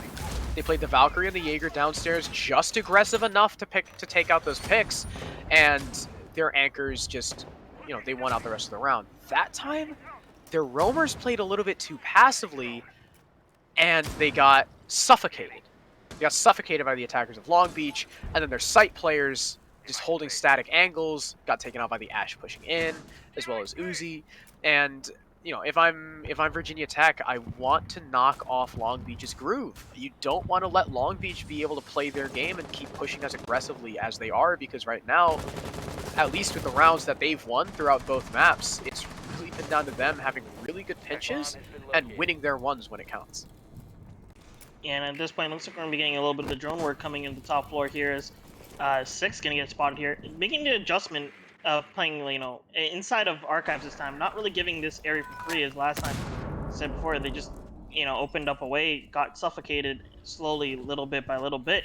Gonna be making a little bit of adaptation by at least playing themselves a little bit more spread out. That way, they could kind of avoid that. But it looks like Ash is still gonna be going for the, just try to walk inside again by kind of positioning himself to just get inside of sight before, the top floor breach holes are even made here, as it looks like the attack still trying to get quite a bit of drone work done, while Kiga and it looks like Fresh Quang going to be trying to pressure out Parcel sitting here in customs. Drone getting spotted out. He will get taken down, as now they're going to just be immediately pushing onto site here. Fresh Quang just walks in. Bookshelf going to take down absolutely trash as well on the sidelines, and now that's Thermite gone. Oh my goodness, shots coming out from the bathroom. He's gonna figure it out and just get the headshot onto Karimer. And just, Twitch has sight. Twitch has sight, but diffuser's behind monitors. The defenders have diffuser control, so it doesn't matter whether or not you have control of sight. If you don't have the objective, then there's nothing you can do about it. You're gonna have to retake CC now. Pretty much all the defenders have moved in. The pinch is trying to come through, but Uzi's stopped at the doorway by the bandit. You've also got Bookshelf prone behind the monitor's table. He'll catch the IQ, but no! Uzi wins that fight mid-vault. Can he find the second? Valorian can't see him behind the monitors. He'll get so lit up. Kiga finds 6 as well, and with the pistol, Uzi finishes him off. And Long Beach, though it looked a little bit shaky, diffuser control forfeited to those roamers, they were still able to recover due to some fantastic gunplay by the IQ. They'll take their second round in a row. Yeah, I don't think any flashbangs or anything like that was thrown too heavily on the side CCTV. That was just a very strong display of just gunplay by Long Beach there on that final push onto CCTV after the diffuser got placed there. And you know what? Good on Virginia Tech to at least recognize that the diffuser was left there, and you can see the Castle actually did manage to get himself back into CCTV at the end there, as I'm pretty sure he did start off inside Armory side. So at least did make the good adaptation there, but unfortunately just couldn't win out to Long Beach's gunplay at the very end there, and might be spelling a little bit scary disaster to later, just because, like we said before, Border, a map where aggressive play and just a really better gunplay for one side of the team will just end up winning the entire map. The strats are mostly like the same thing as they've been since, everyone played range, everyone played everything. You don't really see that much of a change in the way that things are held. More so on how the teams play together in terms of order. Yeah, at least they go back to the site that they had previously won. So, you know, hopefully they'll be able to take this back and tie us up 2-2 for Virginia Tech's sake. And last time it was down to really a beautiful roam. Now the problem, though, with trying to repeat your success on a round that you won via a roam is that Long Beach are probably going to now expect those positions. Surprise tactics like that, or things that end up being a surprise position, tend to only work once. And speaking of surprises, Parcel looking for a run out already, and he'll find Fresh Kwong sitting on his drone, virtue of a Valkyrie cam. A beautiful play, catching the Twitch off guard, and that's really what you need to knock Long Beach off their groove, as we said before. And Virginia Tech take a very early frag on who's been a star performer through these past 2 maps. Oh my goodness, Parcel also going to take down Uzi as he tries to peek from Passport. Excellent shot there. Now that's going to put Long Beach in a very scary position. 3v5 situation at 2 minutes left. But Parcel, oh my goodness, just on a tear taking down Kiga. 6 going to take down Absolutely Trash with a headshot. 1v5 left for Strikeon. He's going to have to just take the whole game on his own. 2 minutes left on the clock. Definitely not the situation you want to be on attack. And at this point, he looks like he will find himself 6 and try to push in, get the diffuser, fire some shots off into the other roam. I believe that is Valkyrie on Parcel there, trying to just take him down and finish this round out, as he's going to be trying to survive with every single bit he can, droning out or actually using the drone as bait, see if he gets a shot onto it and figure out the position. It doesn't look like they'll be shooting it just yet, allowing him to know that he needs to check his back a little bit as this shot's going back and forth. Will not be able to finish each other off, as they both take down about 25% health, and that hole and just pressure just being put on from the Valkyrie, kind of just leaving Strikeon stuck in this area. He's going to be trying to use every single advantage he has in this area to try to take him out, but clock's ticking, and the Valkyrie is definitely doing his job, just stalling him out in this area. I think he just backed up all the way into Workshop there, correct me if I'm wrong. Yeah, Parcel's playing it passive enough that the Nomad has to take the fights. He's skirting around, now just shoulder peeking him, waiting for Strikeon to just waste time away. He's on low HP though, and he'll finally get taken out, but Parcel still has to push into sight against an Echo and a Wamai. And things, he got 2 kills, whoop-de-doo, those are impactless. Well, they'll likely be impactless, as he's only got 40 seconds left. There's really not a lot he's going to be able to do just pushing in through metal, especially if the angle's being covered by a defender. His position is now known as well, as he hammers at the barbed wire. The Wamai Magnet will also catch the flash grenade, and it's Florian covering the window. As soon as Strikeon moves in, should get taken out by the MP7, won't look to his left, and Bookshelf will finish us off. Virginia Tech tie us up 2-2. Yeah, a lot of that round just came down to Parcel's aggressiveness. I think that was like, 3 kills in total for him? 3K. Yeah. Just downstairs, roaming around, running around for free. They just couldn't pin him down. Yeah, after that first spawn peak, too, definitely gave him a lot of momentum into just taking a lot of these gunfights and just getting himself to victory. And I'm not really sure how the fight looked between him and the IQ there and Passport, but I have to imagine that wasn't a very big angle that they had on each other. Definitely well played from Parcel in that round, and definitely put them on the very good standing for that entire round. Yeah, again, they just completely... That time, it wasn't necessarily Valkyrie out-positioning the attackers like it was on the first roam. They just all lost their fights. So really, really well played by Parcel. Excellent display of gun skill, and I think it's a nice sign that maybe the members of Virginia Tech, such as Parcel, such as Six, who's also been pretty big for them, can fight back against the guns of Long Beach and wake up, unlike they were able to, which they were unfortunately unable to do on Cafe. So things so far looking good. It's 2-2. Border, honestly, a 3-3 on Border, not a big deal. We do see that a lot. It's usually 3-3 or 4-2 for the defense. So even if Long Beach take this round and lose the next, not the biggest deal in the world. I think they're still, or sorry, not Long Beach. Even if Virginia Tech take this round but lose the next, they're still in a pretty good position moving on to their attack. I think we're going to see this map be a lot closer than last. Yeah, definitely. Virginia Tech's really been upping their game since the last map. It looks like that during that break they're able to just kind of recollect themselves and kind of just wake up between the two maps. As you can see, a much more convincing display from Virginia Tech that on the rounds that they do win, that, you know, they do deserve to be where they came, and, you know, really trying to show off what they can do for you know, the tournament as a whole.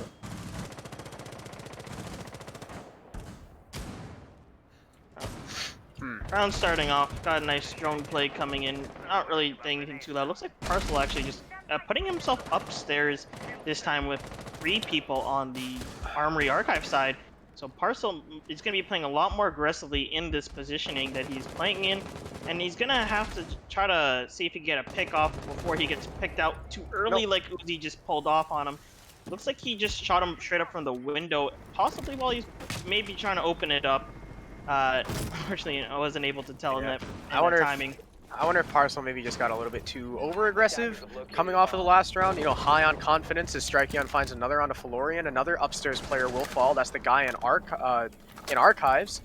And it's... Actually, wow, that's a lot of upstairs presence. You had 4 guys upstairs. Echo's the only one on site. 6 and Bookshelf are the 2 men holding upstairs with the Jaeger in the castle. That was unfortunate timing, and even worse timing now for Uzi as he's taken out by the Jaeger playing Africa. Nomad is next on the docket, though, and a well-placed pre-fire will take the head off of 6. Bookshelf falls back to site to join Kirimer. And I think that's the right play. You know, you've lost upstairs wholeheartedly. You know, you've lost 3 people for an IQ. That's not great. You don't want to leave your Echo alone on site, but Bookshelf now, he knows the Ash is there, and he'll get the flank off. Kiga goes down. Now that's a lot of pressure lifted from the Echo. Still 3v2, though. Still Long Beach in the man count advantage. You've still got Yokai's up from Kirimer, though, and he can work to stop the plant. I believe a drone spotted that out, and it'll actually... I think the Yokai just got shot. Unfortunate there for Kirimer. And now if he's only got 1 left, that's going to be a significant loss of utility. As there's still 50 seconds left, the attackers have a decent amount of time to play with and drone around. There's a Valkyrie camera that's going to get spotted, so they'll be able to take that out as well. Fresh Kwang is just on top of the server stack, so his position likely unknown. I believe the Castle just pre-fired it, but he lost the fight anyway. And now it's a 3 versus 1, all up to Kirimer. If you're going to make it happen, if anyone on this lineup is going to clutch it out, it'd probably be the Echo, but the Thermite's going to start getting that plant down. Absolutely trash, only has 1 second left. Taking the fight with the Twitch, though. He'll light her up a little bit, but I think, did he just knife him? Yeah, Freshman just knifed him. He just ran around and knifed him. It looks like he actually still did have bullets left in that pistol, too, because he only really fired 2 shots with it. He was just really just trying to get that nice dominant display at the end there. And I'm not gonna lie, I'm a little bit surprised because, you know, when you have 4 people playing upstairs and looking at the site, doesn't look like they did have too much holes already open up for themselves. I was kind of expecting the attack of Long Beach just to, you know, immediately push onto site and just flat out the Echo, because at that point there's not that much stopping them if they take it fast enough. And a little bit surprised that they ended up not really going punished in that regard, but in the end just entirely lost every single teammate one by one. Freaking destroyed that roam. Oh, that roam got handed. Why are you going workshop again? What? Wait, can't they go armory? No, they can't go armory, but they can go, you know, literally any other side of the map. You've lost workshop 3 times. You have lost it 3 times. And it hasn't even come down to a 1v2. It was 3 up the first time, 4 up the next, and most recently 3 men alive. You can't... You're 0-3 on this site, man. Yeah. And are they playing it the same way? They're doing the bathroom rotate, they're putting the castle on, they're playing with pretty much the exact same operators, save the dock. I believe last round they had... Would be a Valkyrie. They have Valkyrie. Yeah, you're right. Yeah. Is Parcel playing upstairs? I think Parcel's going to be playing upstairs behind half wall, holding the long angle into Archives, or spawn peeking. 5 seconds remaining. But, like, still, dude, you've lost this site 3 times. Repeat sites are never a good sign, because what that means is it means they're not comfortable on customs. or Bastion sometimes. Tellers. Yeah, and right now that mix-up to customs and Bastion Tellers, even if they're not like the most comfortable, might not be the worst idea, just because you know you could still change up the way that you play and not allow Long Beach just to be doing the exact same thing over and over on you and get a free win. At least make them think a little before. But it looks like Parcel is going to get the opening pick on absolutely trash on the spawn peak, putting the diffuser down all the way outside on top of that ladder area, and might cause a good delay for the side of the attack, as now they have to run all the way to that far out spawn, which I do believe he spawned alone. Higa actually can get taken down as he runs up metal from 6, and despite what you're saying, so far it's been working out, but we'll see if it keeps going.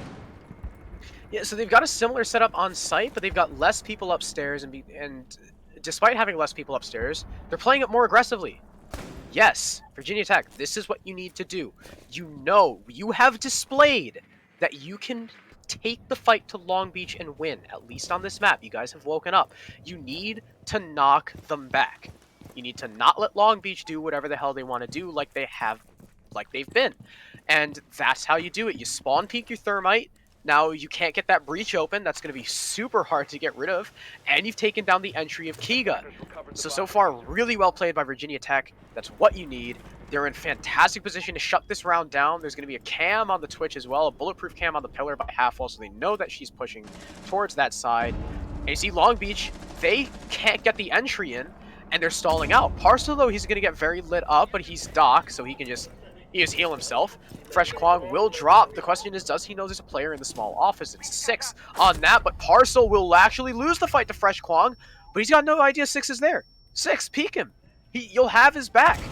They don't know he's there, but 6 isn't jumping on the opportunity, and if the attackers take out the anchors and are allowed to push on a site, that's definitely going to be a misplay, but Bookshelf will take out Uzi, as Fresh Kwong has, speaking of, just waded his way into sight, but this time, Kirimer wins that fight, not going to let go the way of the Twitch again, and that Jaeger's position left unknown. With the pistol, he'll finish off Strikeon, and there it is, Virginia Tech, playing so much more fluidly, playing so much more aggressively.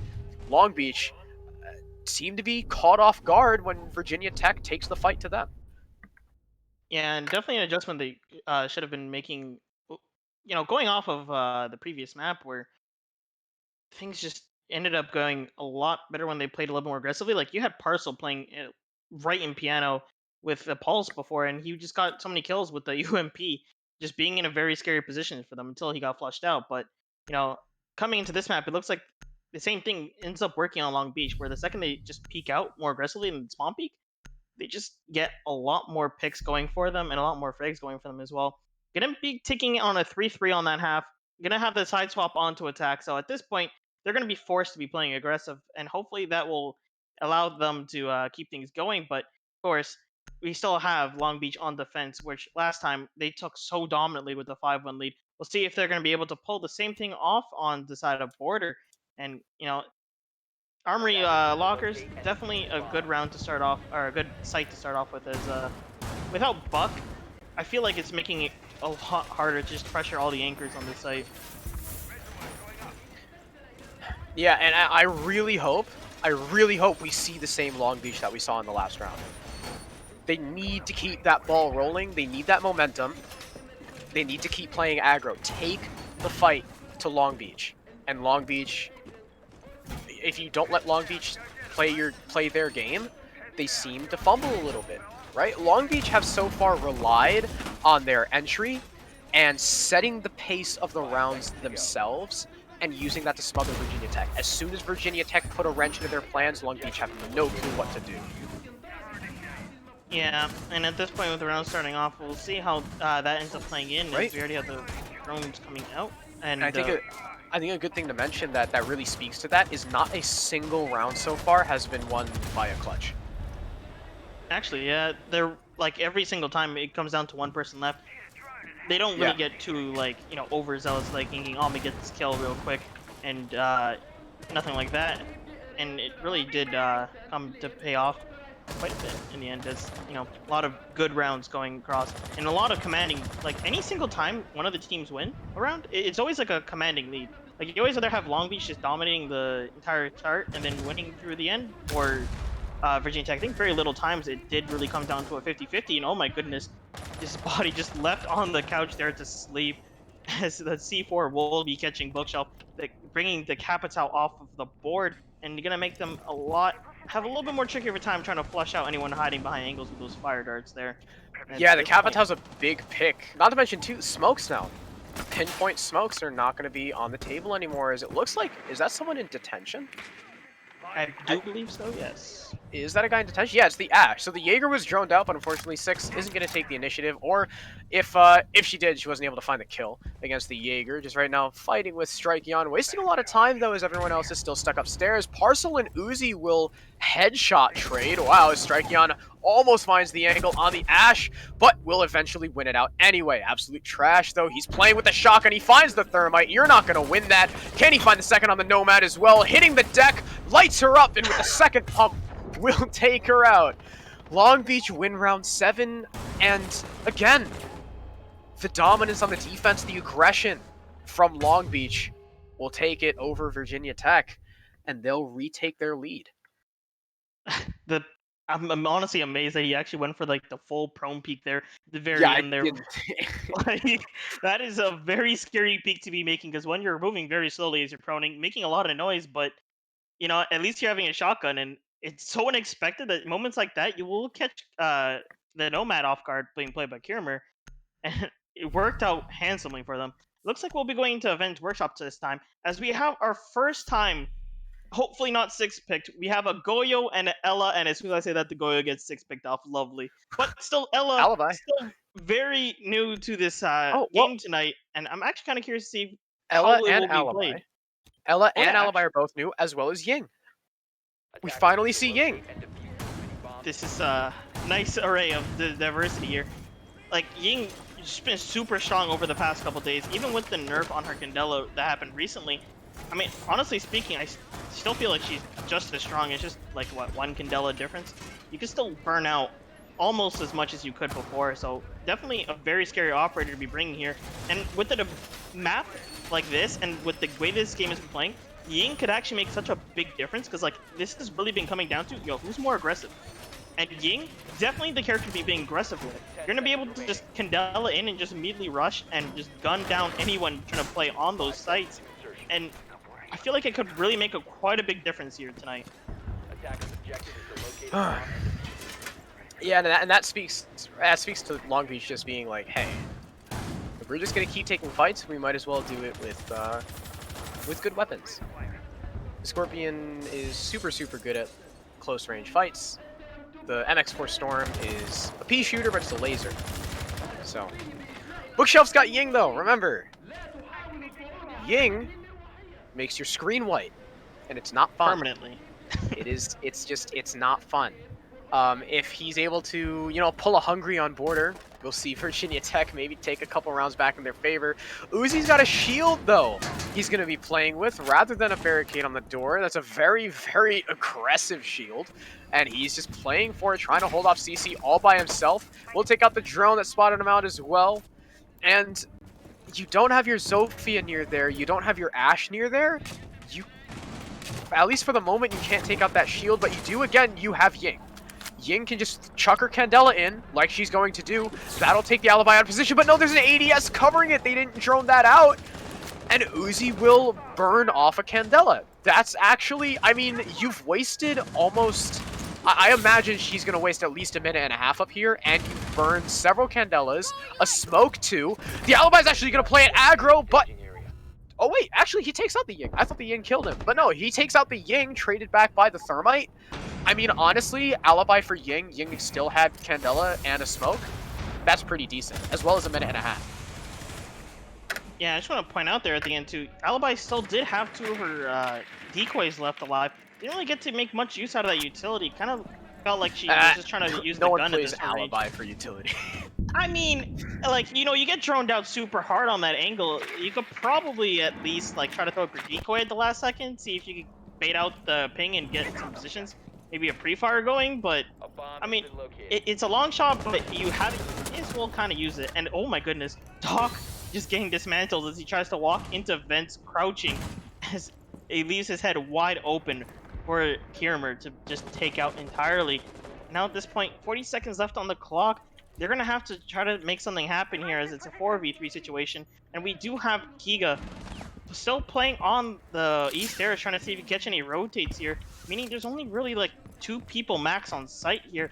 I think one of them might actually be in custom, so site hold might be a little bit weak here, allowing Florian to go for this defuse like he is. Smoke grenade going off, gonna stop him from being able to make it That's immediately. a lot of Actually damage. downing him, yeah, so much damage. And at this point, Striking on gonna be trying to go for the flank upstairs, as it's just Fresh Quang left on site. 8 seconds left on the clock. Dude. They're gonna be looking to just hold this one out. Fresh Quang gonna finish off the first. Dude, above. Fresh Kwang's nuts! Oh my goodness! Just peeks over and gets the double shotgun kill, as both of them are already on the other side. Such good timing there for Fresh Kwang, and just annihilates any hold or attack coming in on that vent window and holding the site down by himself. That was also, I think, really what we can say is the first clutch of these entire 2 maps. That was a 2v4. Oh yeah, Wow. that was what a spectacular way to do it. Just, I think, was it's also him the round before to just go for the Prompy? Because I remember it was a shotgun doing it. I'm not sure if it was him. No, maybe not Absolutely Trash. I'm not sure. It's one of the two. But still, just really dominating here with those last second plays. Just getting really aggressive, and it's paying off so well for them. Just being able to hold them off from the site and not even let them in to give them the chance, like, too long to plant. Smoke grenade just downed the primary planter altogether, and it really set back the side of Virginia Tech there, and it really held down the round for the side of Long Beach. What a good play, and if you're gonna see a return of the Ying actually here, and hopefully we'll see a little more action from it, as last time it did get stopped from the Alibi playing on that deployment shield, and you know, it did get very aggressive and just jump over, but at the same time, the ADS did stop him altogether from being able to do anything too aggressive, and the timing of it all just did not work in his favor. So hopefully we'll get see a little bit better showing of what Ying could pull out here, as we do also see the return of Alibi as well. Going to be using that deployment shield to hopefully play himself a nice angle, as well as those decoys to, you know, at least throw them off a little bit of his positioning if he decides to go for it. Yeah. I mean, I get, dude, Fresh Quan that round. Holy crap. That was so nuts. I can't believe he got the guy watching the rotate. Like, I don't know how he got the guy watching the rotate, but he got the guy watching the rotate. Oh, that was nuts. Absolutely Trash is also using a bullet hole angle in the armory wall that we see pretty often. The Nomad might be the one to swing right into it, and Kirimer has no clue. Absolutely Trash will get a free pick through bullet holes, and that's your Nomad dead with maybe 1 air jab out. If that, that's a huge utility pick. Yeah, and at this point here, it looks like they're going to be trying to figure out how they're going to attack this, being very, very wary of the wall, as Strikeon's going to take down Parcel at the same time. And at this point, you see here the... Oh my goodness, just watches the jump out happen before his very eyes. Unable to react, Bookshelf will get taken down. That one has to sting. That sucks. So hard. I think something else to point out is another run out. Again? Wait, did he just vault over the balcony? He just he just No, he's gone. Goodbye. Oh, and then the Rook goes to clean up. What? And now it's all up to 6. Dude, you can see Long Beach are just monkeying out of their minds because they know they can. I think something else to point out is Kirimer was the last player in this entire lobby to actually get into an opening engagement, and he lost it, unfortunately. 6 will find a second on the round, Goomba stomping Fresh Kwang. But still, it's a 1v3. He has no diffuser control. The Alibi is going to peek around the metal detector, not find the headshot, but now 6 knows that she's there. But the Alibi has likely just said to her team, hey guys, he's jail. Get him. As you see everyone converging on his position, the Alibi swinging around towards the bomb chassis. Now his Sledge is looking in the wrong direction. He's finished off with the Bailiff. And Long Beach take round number 9, 3 rounds in a row coming out of their defense. That dominant Long Beach defense. And they put themselves on map and match point, looking to knock Virginia Tech back down to open. I think this just really comes on the common theme of this game. Just whoever is more aggressive ends up winning. Like a lot of this aggression, they jumped out of that like CCTV window a total of 3 times, and every single time they don't walk away empty-handed. Like the first time they took out the Ying whilst he's droning in and just stopped him from being able to pull off anything, and then jumps out again, downs a player. Unfortunately, didn't get the finish off as he just opted to just keep jumping all the way down and get himself out of the situation as quick as possible. And the third jump out, finishing him off. This entire game is just coming down to like who wants to play more aggressively and see if it works. And honestly, I feel like most of the time that someone's going for something aggressive, it ends up working out in their favor. Like the other team just gets either caught off guard or just they just couldn't answer in the case that Ying just. What do you do when you see a drone just jumping, or a person jumping out on your drone right in front of you? There's no time to react at that point. No, even if you get off the cam in time, you're not going to be able to put away the phone and pick up your gun and fast enough to stop the person from just shooting you. My goodness, this game is just. I love this map just for the aggression. Before it was. 5 seconds left. Before it was more calculated aggression, Moving out to locate a bomb. a little bit more structured with the way they were pushing stuff. Like it was down to like really good roams, really good crossfires, pinches, well-timed aggression, stuff like that. Now it's just monkey. Long Beach are like, hey, we can win this, and they are flying out of windows everywhere, which is a lot of times what Border comes down to. As absolutely trash runs out CCTV, he finds another!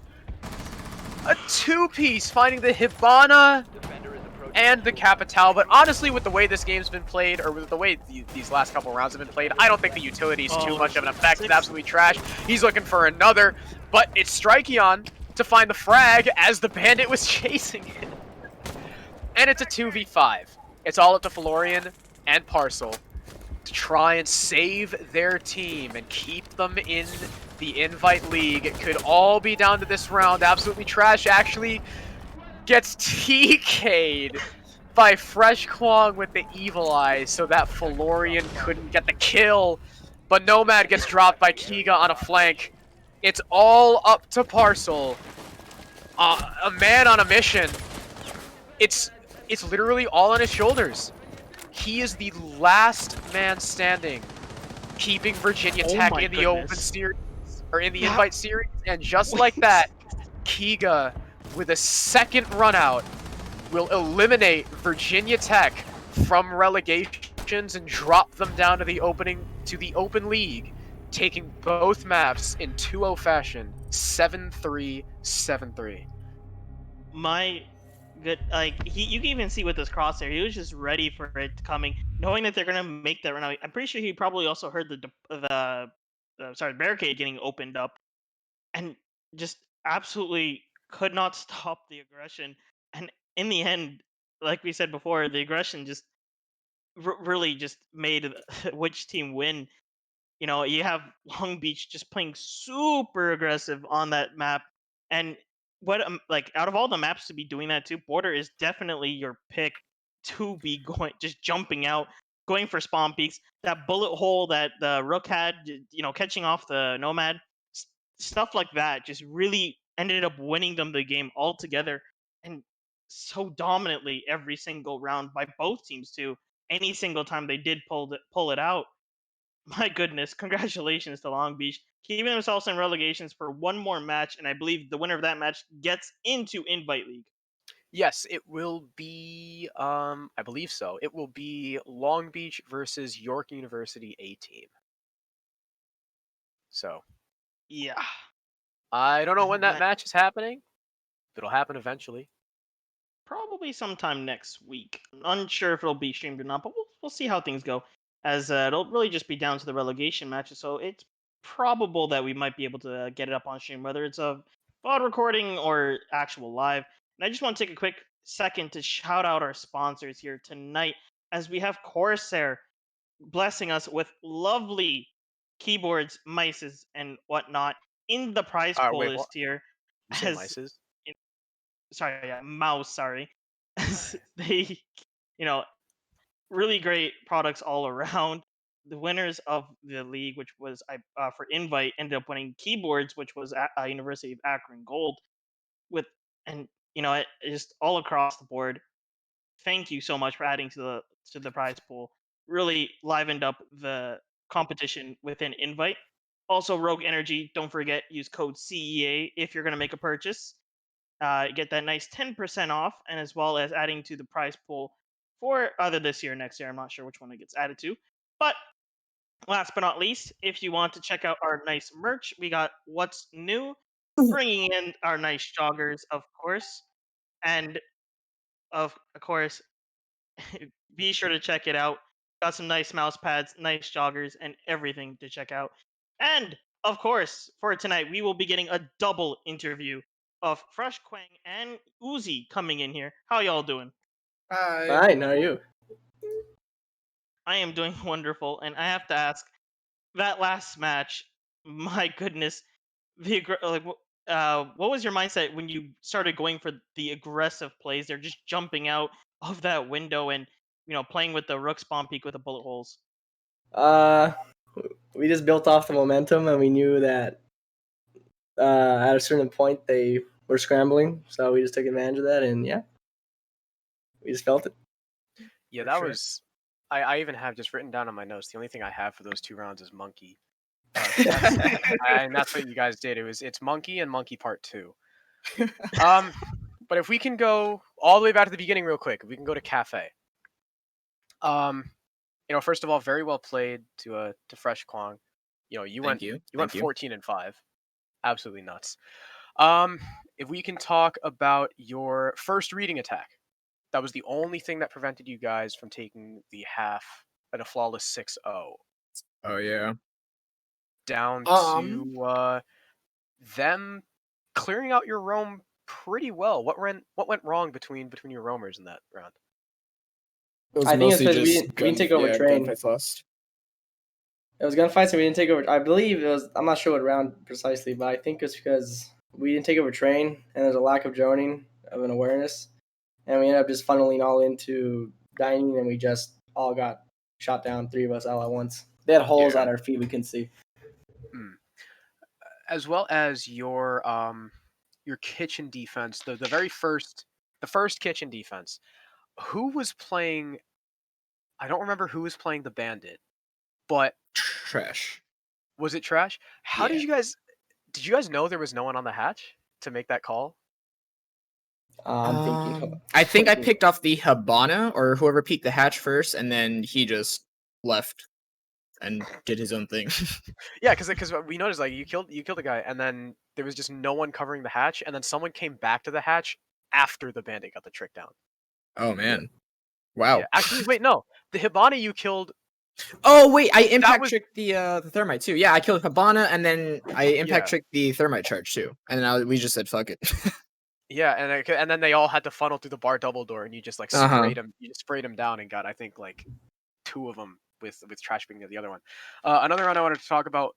Unfortunately, we're gonna have to talk about a couple more losses first. Your bar attack. What happened? Why you guys just couldn't pin down Parcel? What happened? Oh man, dude, that was just crazy. I don't know. We lost a lot of drones at the beginning. I know I did, and then we just could not get a sincere drone to like get our entry fraggers in. I mean, it was just gunfights when lost. we lose our drones, bad stuff happens. Yeah. As well as we noticed that for your reading attack too. You guys spent a long time upstairs. Yeah. Mm-hmm. So yeah, I mean it was really well played on Cafe. You guys took it 7-3, and then flashing, on a border. 3 out of 4. First I gotta ask: did you expect them to go to workshop 4 times? I honestly thought they would switch off after So the did second we. time. So But they pulled an empire, and they just kept going in the same spot. yeah, and they didn't win it until the very, very last round. You guys had some really, really good roam clears. The first time though, actually both times that they went armory, did you guys just not have drones on the roamer? Because I know you guys got caught off by the Jaeger in customs the first round, and then the second time, did you guys just couldn't drone out Parcel? Was that the problem? I believe so. because he was the Valkyrie on the second armor retake. Oh yeah, we sent drones after him. He's just dodging them. I remember that. Yep. We were like, Oh, where yeah, is that's this around man? I actually got destroyed. Yeah, like we knew a general idea where he was. I think that's when he PD'd from Tellers. That was insane. That guy was just on Adderall. He was just going after it, Yeah, He Parcel went was off. largely He went off that round. Yeah. Parcel was largely probably. I blinked, I died. My brain didn't even process what the hell he did. Yeah, I mean, I think it's also safe to assume. Would you agree with mainly the things that lost you guys rounds were what was winning you rounds? You guys were taking map control early. You guys were really setting the pace, and Virginia Tech would just get smothered. But when they started actually fighting back, and just one guy just happens to be cracked in that one round, it would really throw a wrench into your guys' plan. Is there something that you guys were noticing or something you guys did to keep every time Virginia Tech kind of got some momentum to just shove it back down? Man, that just comes down to Honestly, and for my mindset, when someone plays aggro, you just got to play aggro back, and you kind of get into this mindset where it's just fragging. It's just all fragging. You just got to kill, So it was and more you like got to do the monkey once they peeks. once they matched your aggro, you guys were like, hold on a sec, yeah. we can't let him do that. Yeah. Yep. Gotta we show could him. avoid them, but that would just lead on to proms later on in the round, and we'll end up getting C4 or something. So we either face them and like adapt to it, or Speaking of C4, there were only like 2 C4 kills in those, like the entire match, which I think Yeah. was That is really actually true. surprising. Yeah. we were Yeah, really like- concerned about the pulse they had. I'm not sure what we assumed they would yeah. have. The Some Pulse was playing upstairs though, which we were like Keldev Yeah. and I were commented like there was no Valkyrie played like at all on Cafe. Like no one was playing for C4s. I think Oh yeah. there was one C4 kill, but it was horizontal. I think Kiga was the first like vertical C4 kill, and that was Yeah, on border. Yeah. And of course, too, Workshop, the 2v4. It's you and Strikeon. How did you guys? What were the comms like? What was the play style? Because you were just holding down sight by yourself. What was the calls between you and Strikeon? I asked Strike to stay alive, and I just that's all that went through my mind at that point. Trash was actually giving me a lot of callouts with whoever was pushing in, so I got a lot of comms from that. Yeah, because did you guys have a cam outside vents? I honestly No. don't know. No, did we you know only that had a you- cam inside. Did you know you downed the thermite? Yes. We did. But yeah, Okay. I think we had a camera inside. I'm not sure. It was some sort of intel in the Because site. when you gassed him through the shelf, I think because you know how smoke still goes like through the wall. I think it either went through the wall or through the drone hole and downed him outside as he vaulted out. Oh, I actually didn't know then. Yeah, he was downed outside, which is how they picked him back up. And then I don't know Wow. how, but you won the fight against the Ash holding the rotate upstairs. I heard her crouch walking above me, and then I just pre-fired that spot Oh, you because just it's pre-fired? just common And then spot. from there you just hold the window off with the shock, and there's nothing they can do. Oh, yeah. Keldev, do you have any questions? I have one question in particular. Now, correct me if I'm wrong, because I always get bans mixed up. You guys were the ones that banned Kaid on this particular for border, right? Yes, Yeah. sir. Both maps. Yeah, I Thatcher. gotta Kite ask, both ways. why Kaid in particular? Is it just you rather force them to bandit trick and stuff, or is it something else? For me and Striker usually we take out the denial, and we've had a lot of trouble in just pass message with Kaid because sometimes you can put them in spots where you can't really see them, and we sort of rely on a big push like a thermite, and sometimes to get the denial out is really hard with Kaid. So bandit's a lot easier, I would say. Yeah, we were Yeah. talking about. I thought it might just be like if you guys are the ones taking Thatcher off the board, you just don't want to have to deal with the headache of a Kaid with no Thatcher. Oh yeah, for Oh, sure. that's guys just another not- part. That's a big part too. Yeah. Do you guys have a Yeah. dedicated Maverick player? No, we actually No. do not. Oh no, that might be why then. Yeah. Yeah. If that's Keldev, is that all you have? Yeah. think Actually, I've- so real quick, Crow, do you remember who they're fighting for the next match? Yeah, you saying it they before? are against York University's A team. All right, I have to ask then. How, like before the match even starts or anything like that, how are you guys feeling about fighting York? Or you not know anything about them just yet? I think we faced them once in either CR6 or in this league, and I think we did pretty well against them. Are they the open? But that was last season. I don't know if York are the open team or if they're the ones being relegated. They are the open team. They are the open team? Okay. Oh, yeah, so you Yes. guys have experience with them then. Okay, yeah. Yeah, Oh. we definitely played them before.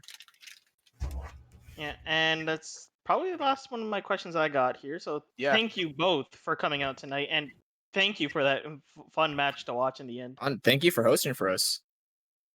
Yeah, I Oh, mean, yeah. you guys played out of your minds. It was definitely fun. The aggressive matches are always fun to watch. Oh, yeah. It's always a shock when you watch you guys just jump out the same window like 3 times, and every single time. Yeah, what? Oh yeah, bro, that was nuts, dude. I know. Tell me about it, dude. Was I that you, like, Uzi, on the yeah, outside? yeah. Okay, wait, alright, real quick. I forgot. I have another question.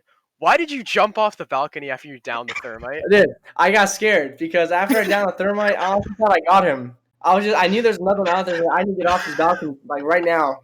So my immediate comms were like, "Trash, you need to jump out," and that's why you saw the third guy jump out because they wouldn't have expected a third time, dude. Like, I guess so. If it's well, if no, it's, they did. Sorry, yeah. Because Well, I mean- right after. honestly, I think the only reason the Zilf got that kill is because Trash cleaned Yeah. up the downed thermite Yeah. first.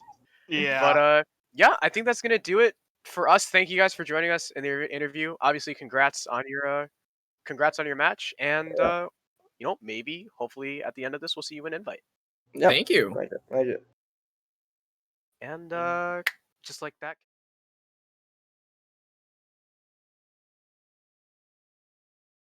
Watching. Shout outs to Carpe for observing tonight, Carpe. as he always does so well.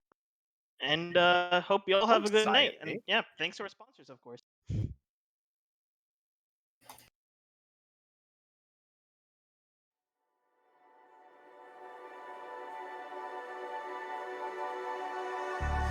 Wishing that I could run away with you. Imprisoned by fear, just pull me away, pull me away. Secret fantasies of me. Will they ever see the light of day, light of day?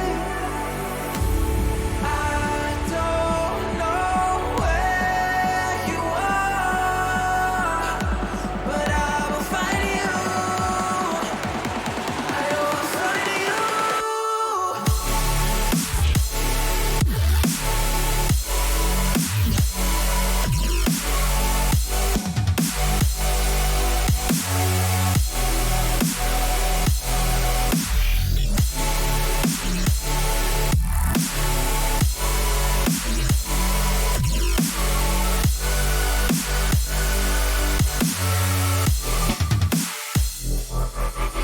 So if you're out there, just run until the edge and fall into me and see where this could end.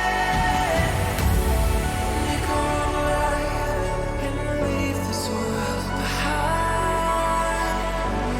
Can you hear me? Do you feel me?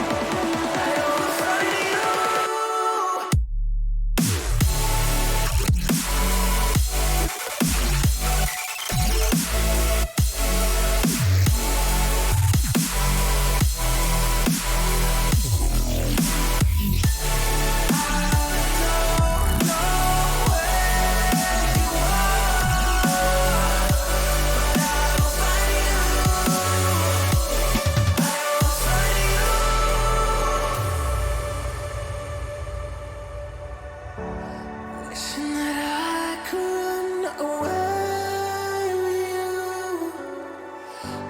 Imprisoned by fear, just pull me away.